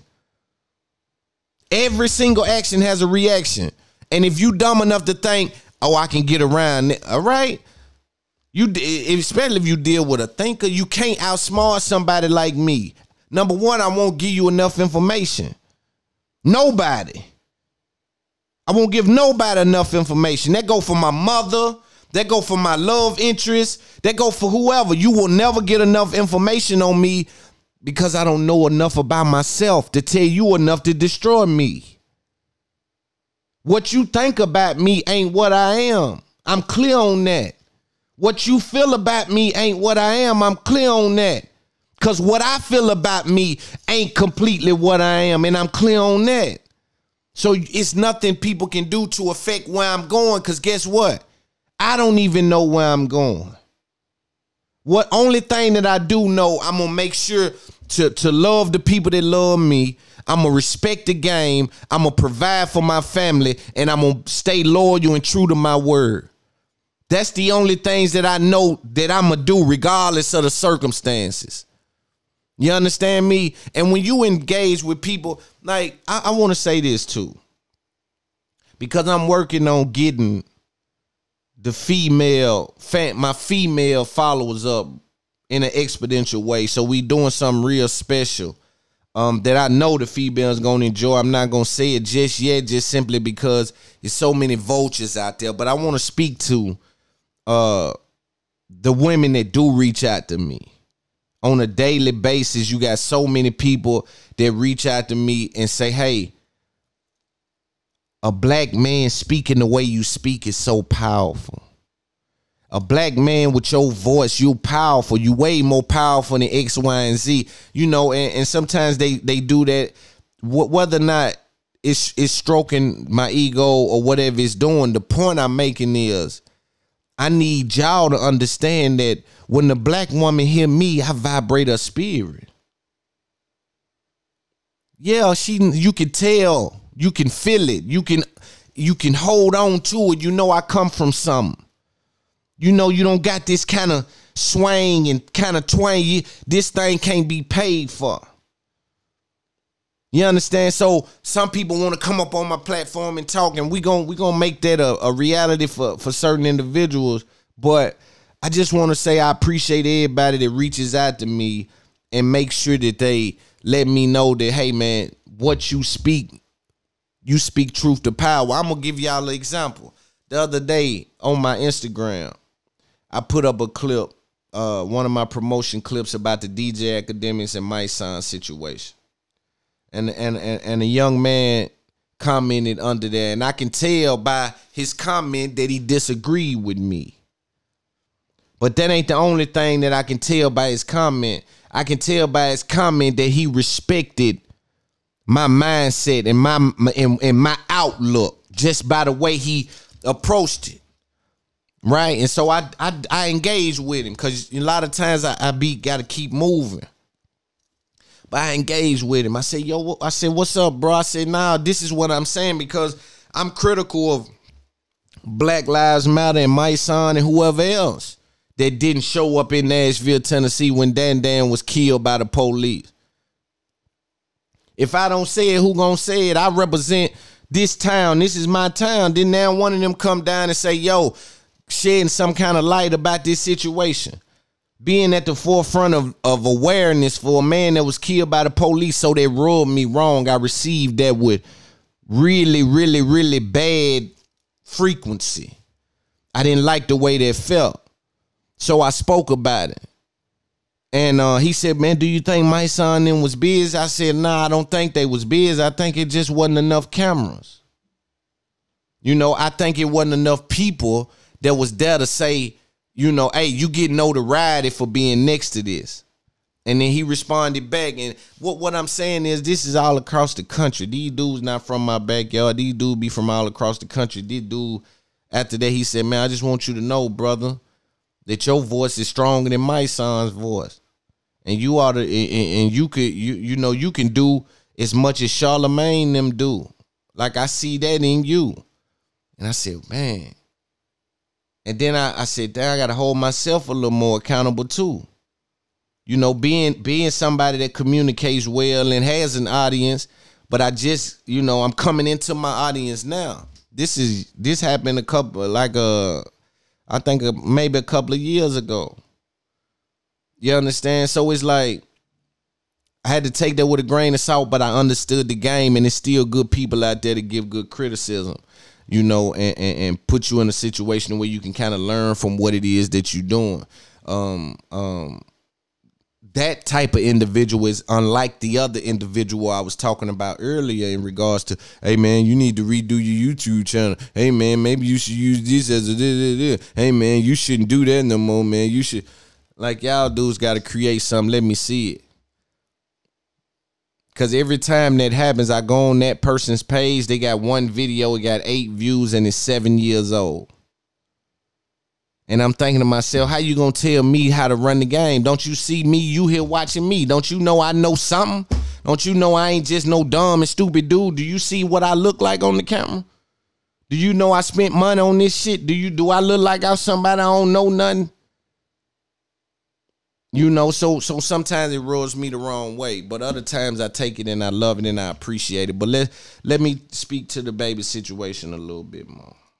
So let me lay the framework down for the baby situation. That situation, again, speaking more to it, is just when it first happened. So the baby said some things about some people having HIV/AIDS, things like that, LGBT or giving fellatio in parking lots, things like that, and got some backlash. Of course, I'm speaking about this on this episode, but this may be a different segment, so I need to reiterate what happens there. But at first, when it happened, right, there's confusion. First is shock, then there's confusion, right? And when the confusion happens, if you're on the side of the slander or on the side of where you're trying to be tricked out of your position, the confusion is when you step in with, now this is where you give your rebuttal. When the baby came out and gave his rebuttal,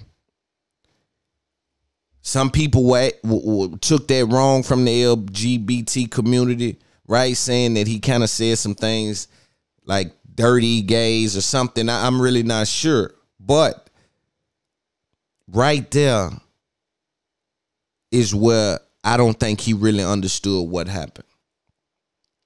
See, because it's all assumption until it's confirmation. Everything is assumption until it's confirmation, right? So if you never do what's considered to be doubling down, you still may got some people in that community fighting for you like, no, he didn't even mean it like that. I know what he's talking about. But when you come out and you let him spin you again, that's when that could be received as confirmation as, oh, he really stands by this. Or he believes this. See, because it's the property of a fool to judge a motherfucker. Yeah, that belongs to a fool to judge. You don't hear me judge people. You hear me acknowledge people. To judge is to have preordained. I acknowledge behavior of individuals. I don't judge people. You see? Because it belonged to a fool, the property to judge somebody. So why you have that gray area is when you go align yourself with, hey, you know that wasn't what that was about. But if anybody took that inflammatory, my sincerely apologies. We just teamed up with X, Y, and Z and gave 100K to such and such. We also are going, when we are in Houston, we're going to go down to the such and such and such and do this X, Y, and Z. Hope the people from the LGBT community that support me, I hope y'all still riding. Black love is black power. You see? And it'd have been over. But when you double down, it's, oh, y'all ain't seen a real rock star, huh? God want me to be an icon. And I know that's him battling with his brain. That's him battling with, I gotta keep letting them know it ain't doing nothing. It ain't doing nothing. It ain't doing nothing. I ain't studying you. It ain't doing nothing. That's a mistake. There ain't no value in letting these folk know whether or not it's doing something. See, I can be hurt. Nobody'll never know it. Ain't no value in you knowing whether or not I'm hurt. What if I'm hurt now? What? So for me, but see, I've operated at a high level in the street, not just the little boy that I've operated at the high level. So my senses is in a different place. When people, it shocks people, the reality that I live with. How I navigate, and I'm mean, and I'm this and I'm that. Yeah, you don't understand how to bake a cake. You don't know what it takes. You don't know the ingredients. You don't know how to get around the bullshit. Because you can live in the bullshit. You don't have no aspirations or goals. You don't want to do nothing. All you want to do is you can live the rest of your life the way you live it. I'm digging, I'm scratching and pulling. I'm just a different guy. I'm a different guy. I don't want to spend my time there, this, that. I'm working. I'm doing stuff. If I never make none, at least my children know he went hard, though. Yeah, he went hard. I got enough money to go anywhere in the country, anywhere in the world. On the drop of a dime, right now, today, anywhere in the world. No bags. But my head is underwater and I'm trying to get to a destination. And I got to have folks around me that appreciate that. You got to marry somebody that understand what it's like to be you. You got to marry somebody that really understand what it's like to be you. What is it like in their brain? Because that's the only way you can understand somebody. My perception is always going to be everybody I meet think I'm a player. Think I got 11 women. Think I want to be involved with the club. That think I want to be seen and heard. And man, I can never not see none of these people. I can never not be involved with none of these people. As long as I got a loving woman, loving family, I'm a hustler and keep going. And that's my value. And I refuse to get at somebody that don't deserve that. I refuse to let somebody have the luxury. And a lot of y'all need to really adopt this. I refuse to have somebody have the luxury of being next to something that I deem to be so hidden in this new era. You see how I choose my words well? I didn't even say not available. I said hidden. Mean it's there, but you don't see much of it. Right? The kind of individual I am is hidden in this new era. You think I'm going to allow somebody next to that doesn't appreciate that on a very high level? You will never, a lot of these people, man, they'll never be around somebody that's took as much time as I have to understand people, to understand culture, to understand business, to understand relationships, especially to understand just the human brain and patterns and things like that. You'll never be around that again. What you will be around is what you will be around. But there's always value in understanding people's strengths and people's weaknesses. My weakness is is that I let people stay too long. That I indulge with people too long because I know they can't hurt me. That's my biggest weakness. I got too much confidence in my ability. So I stay around a snake, knowing that you'll never bite me because I won't let you. I know how to stay behind you. I know how to grab you, pick you up by your tail. You know, I'm equipped with how to move around you, but I gotta stop doing that. I'm getting too old to be indulging with snakes. I'm getting too old to be indulging with people who look at life with some of the most simplest pair of eyes that you'll ever see. I gotta be able to understand, Loon, you complex, my brother. You got to be with the complex. You got to indulge with the complex. You got to be next to the complex. You can't put yourself in a situation where water and oil don't mix, bro. But the baby's saying that he's unbothered makes them keep shooting at it. I think that was unnecessary. These is real people some people could be offended here. And we've seen how effective they can be with canceling in regards to money. You're not as established as we would like for you to be before something like this happened, but here we are. But to come off as unbothered, they're going to keep calling, keep pushing until you show some sort of sympathy. That's why sympathy has to be done on your own merit. If you ask me, you supposed to done that yourself. And you know, I also like to sit back and watch the machine work. I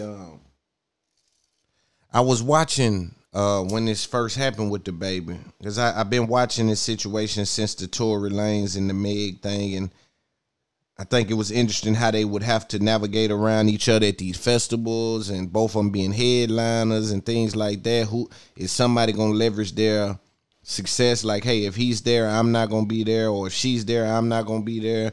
You know, will that happen? I was just looking for clues as to how to navigate, how these two people gonna navigate around such a sensitive issue. And at first I was like, all right. And so when it happened, I started to see stories drop. I didn't see any on Meg. She didn't do anything, I don't guess. But I think when the baby brought Tory Lanez out, it probably was one of the worst decisions I've seen this year from a rapper. And everybody knows I got love for the baby. I got to be critical of the information, though. This is how I give it out to the babies. They need to be able to digest how to navigate. And I already got more money than a dude on the bench in the NBA. Yeah, if you're on the bench in the NBA, you got to take back seat to me. You understand me? But so yeah, what I'm saying is, so I'm not speaking. I'm not speaking as somebody that don't know nothing. You understand? But one of the worst things he could have done was align himself like that. But after that, and the reason I say it's one of the worst things he could have done is because first we could have just said it was business. Yo, somebody cleared the record. I don't know what happened there. Like, you know, these industry people, man, but I don't stand by you being shot at all. Again, choose my words wisely. I didn't say I don't stand by him shooting. I don't stand by you being shot. Until, you know, we don't know how that happened. Hopefully he didn't do it. If he did it, then we gotta not co-sign that kind of behavior. But to bring him out on stage was a smack in their face. Now, immediately after that, because she probably could have just rolled off in the sunset and been like, you know, I ain't. When you do that, there's people that work for this person. There's people, there's fans and people that, so now when they see you bring him out, nobody else done that. Why would you, right? So now they want to attack. I think that wasn't a good move because you aligned yourself now with the drowning. Only one or two things can happen when you jump in the pool to save somebody. You either drown with them or they will grab you and propel themselves off you and drown you so they can survive. See, that's why this all is mental warfare. These dudes go to drowning. These dudes go to drowning, and next thing you know, they they started to think of how can I get some people to align themselves with me to bail me out about this. This is a serious thing. You know what I mean? And so it's just a hell of a thing to watch, man. And for me, like I say, be alive in the moment is always important, man. And it's just some of the things that I've witnessed dealing with the baby. You can't let them trick you out your spot. You gotta be way more swift, way more smarter, cause they'll do it some kind of way. And somebody out there explain it to me, cause maybe I'm lost in the sauce and don't know where it happened. But some kind of way. And this is only an observation because I'm watching the baby and Megan Thee Stallion situation kind of play out, along with Tory Lanez and some other situations or luxuries that Megan's had. Some kind of way she's been able to place herself as like Jay-Z's baby. You know, like, oh, if you do something to Meg, Jay not gonna mess with you. Like, I wonder how did that happen? And when I first said that and thought about that, I said, well, was it the 1501 deal when that situation went crazy and then he kind of his company stepped in and took Meg from Jay Prince and Carl Crawford? Is that how the perception got there? Some kind of way the perception has been changed to say Megan Thee Stallion is Jay-Z's baby. And if you mess over Megan Thee Stallion, you won't be able to work with Jay-Z. You won't be able to work with Rock Nate. Like, there's something there, which is why it was funny to see her and the baby go at it, because the baby, my understanding, I think, is Rock Nation too. So there's a thing there, and I hope that they can get over that. The baby needs that. The baby needs for not Meg, but for at least the LGBT community not to be on his heels that way, because he's right there where he can cross over and still maintain the street image.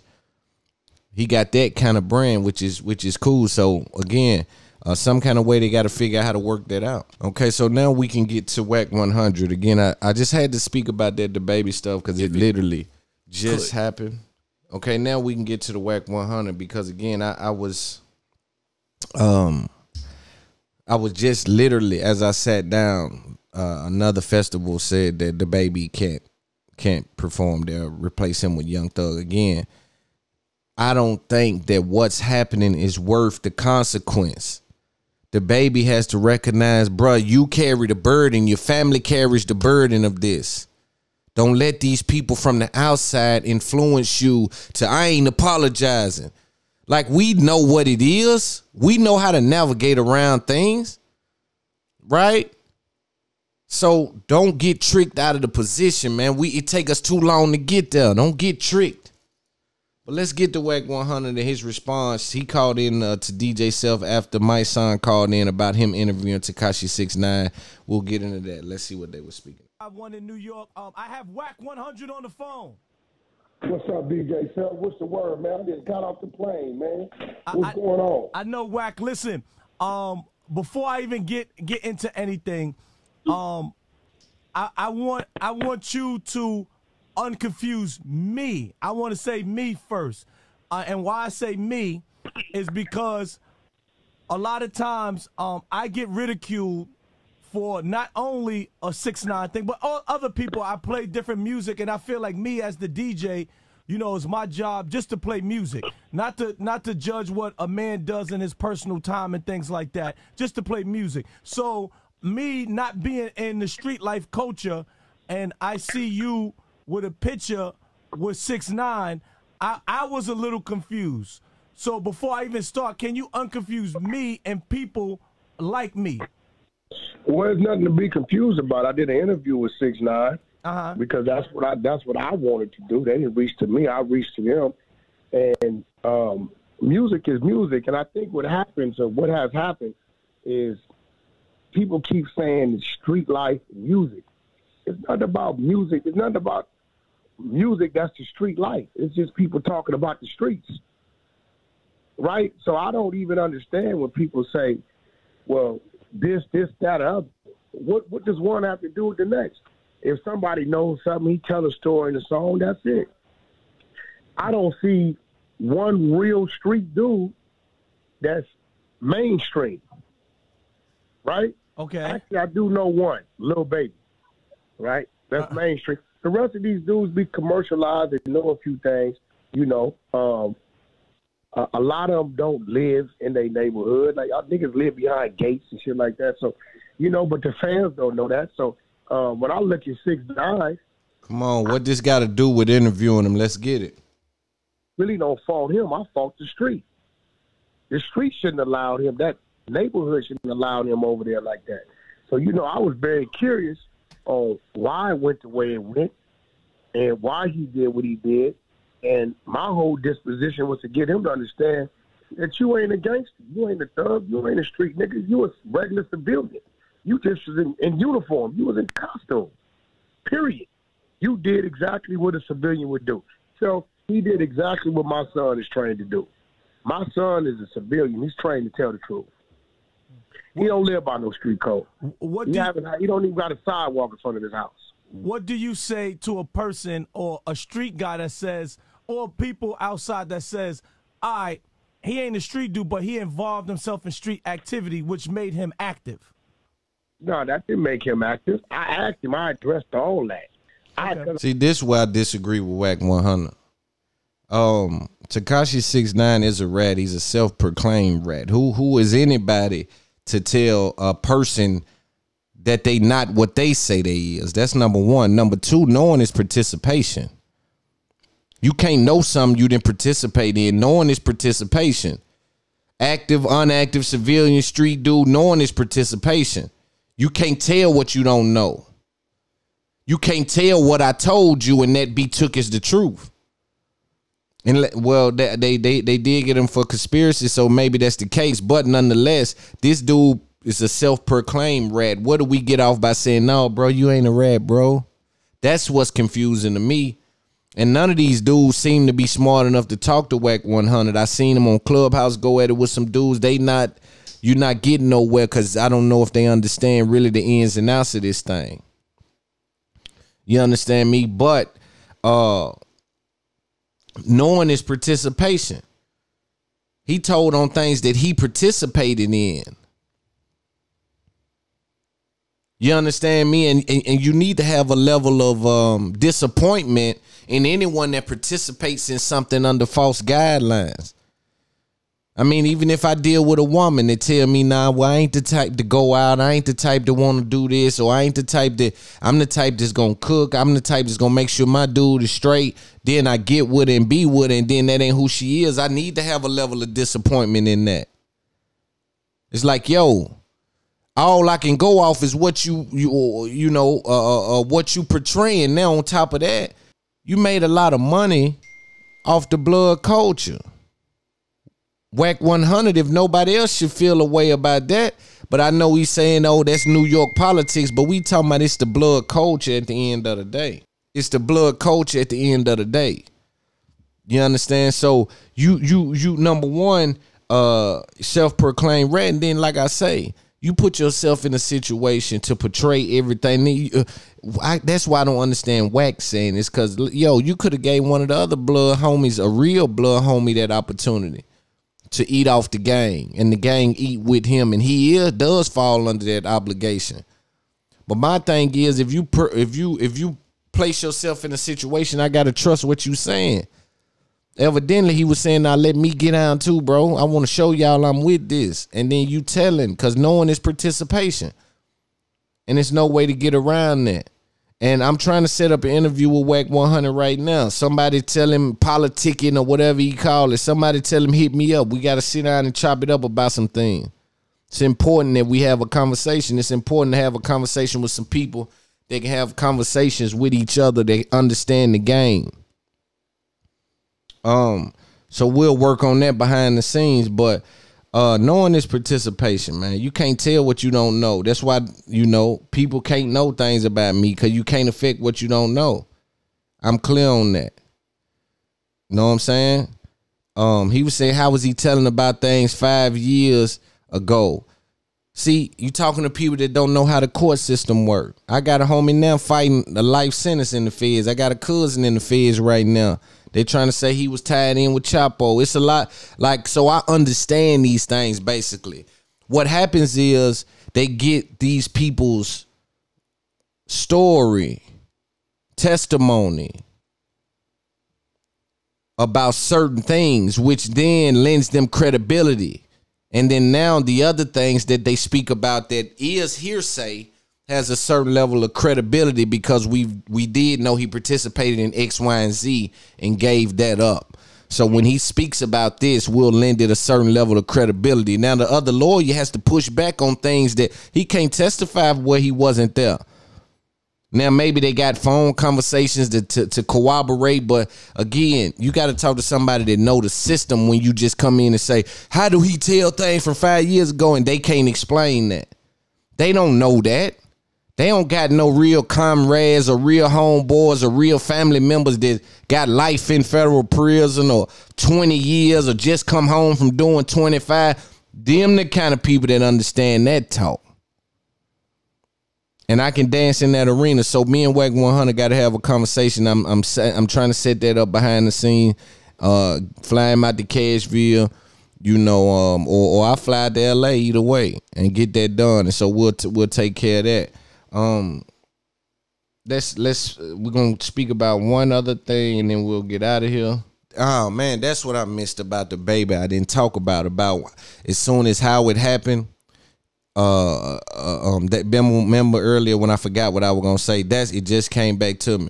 What I was saying was, soon as it happened with the baby, right? Him and Meg had that spat where that song with Tory came out. I then started looking for little inclinations or clues as to watching the machine behind the scenes work, whether that be instructed or uninstructed, right? Because sometimes, like I say, I got homies that you disrespect me, I don't have to make a call. If they see you, it's up right there. Yeah, we going platinum. Wherever they see you, grocery store with your family, if there's an issue with loan, when they see you, it's on site, right? So, meaning that Meg may necessarily not got to call somebody and say this is the situation. Like her fans can be doing it, her companies can be doing it behind the scenes. We really don't know, so we can't put that on her. But it appears that something was happening. Now, I saw about 6 different things come out that could kind of make the baby's cachet come down or make him or put him in a negative light. I saw the HIV stuff come out. I saw the girl come out about him killing her cousin or brother in Walmart, and that was even received like somebody reached out for a statement. I saw him getting dropped from a lot of them shows in Palooza, Lollapalooza. I saw him lose his clothing deal because of that. Now, on the other side, I saw the baby and them or somebody try to put out a clip saying, hey, Will Smith and them did this. I seen clips go out to try to explain what a call to action was. You know what I'm saying? Which is one of them, if you got more than $50 in your hand, put it up there. You know, the things they do in the club to try to help y'all understand when it should have just been an apology, a donation, co-signing or collaboration maybe with somebody out of that community. Let it ride and we move on. But I started to watch them fight each other, you know, with memes. It's a crazy thing watching on the internet. They fight each other with memes, fight each other with narratives. Both of them got different narratives going. And but it was just crazy. But even that murder thing came out and made me say, ooh, they going hard on dude. They own him, man. They own him right now. We'll speak about the R. Kelly thing, then we'll get out of here. For those of you that don't know, R. Kelly has some new charges coming up about a man. They saying that he was involved in gay activity with a guy and asked him how far he wanted to go in the music industry. Just a bunch of stuff. Let's see what they said, and then we'll move on. We'll get out of here, and we'll see y'all on Patreon.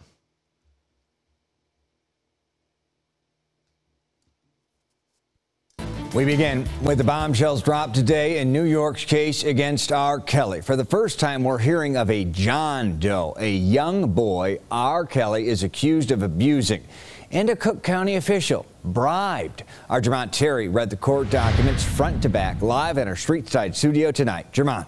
Brad, the feds are laying it all out in these 52 pages. The new accusations accuse bribery of a clerk here in Cook County and describe young boys as R. Kelly victims, too. New federal documents from NYC for the first time accuse R. Kelly of molding young boys. In 2006, court papers show Kelly met a John Doe number 1, then asked the boy what he was willing to do to succeed in the music business, and clarified he wanted John Doe number 1 to engage in sexual contact with Kelly. The teen. So are they saying that Kelly's reached out to do this, or is this something they reached out to do?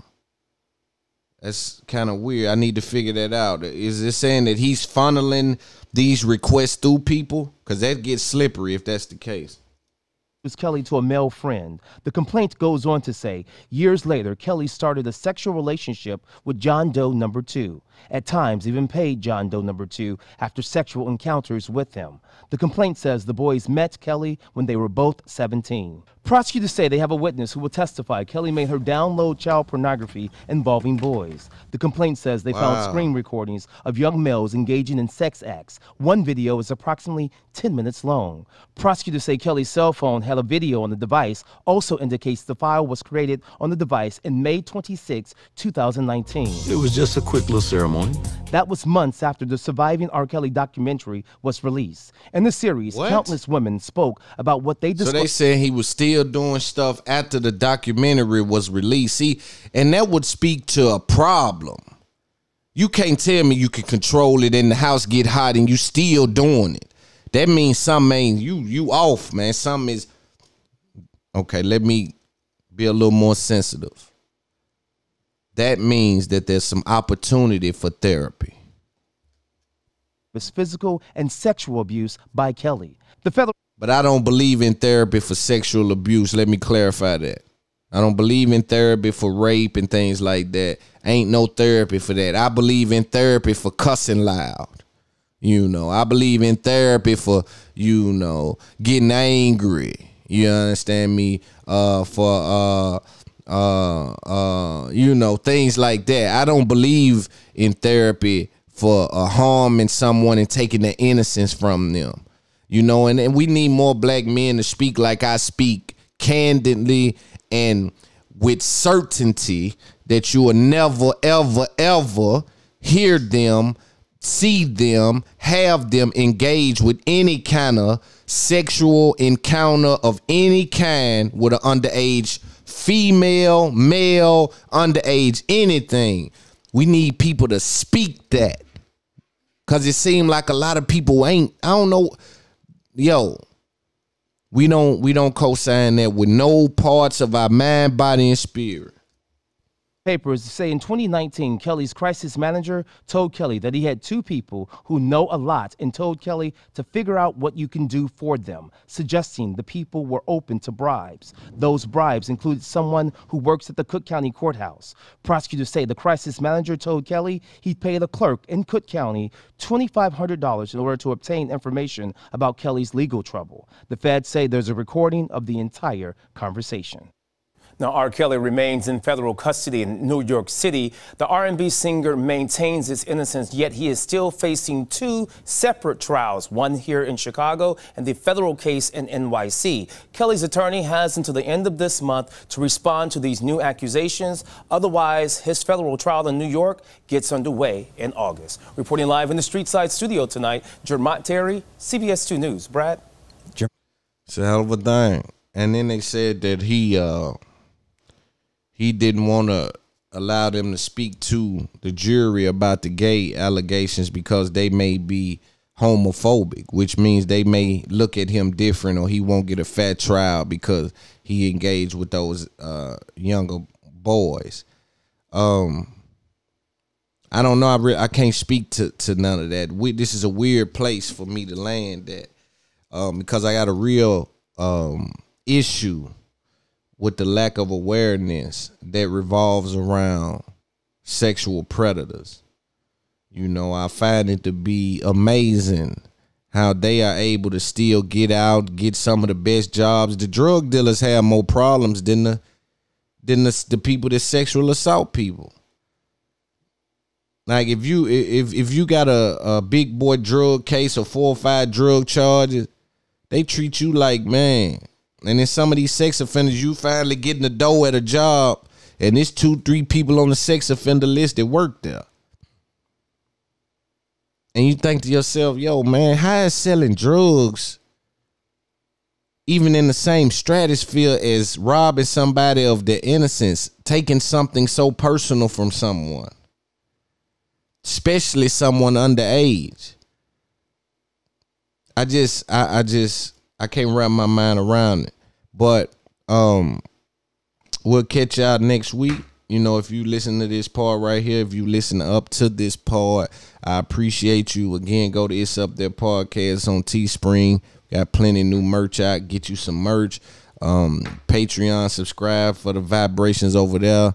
Patreon.com/It's Up There Podcast. We are hiring for our content house. If you do know anything about content, editing, recording, visual, Photoshop, things like that, shoot a DM over this Up There Podcast on Instagram. We're taking resumes, interns, things like that. What else announcements I got? Albums out. We're streaming well right now. Love Me video is out, doing well, 50,000 in 1 week.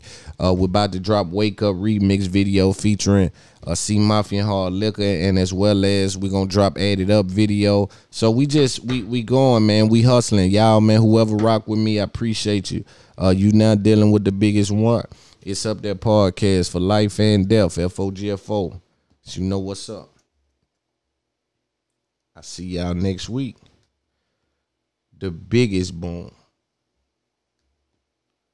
This is not the Joe Budden Podcast. This is not $1 million worth of game. This is not the Brilliant Idiots. This is It's Up There Podcast with Looney.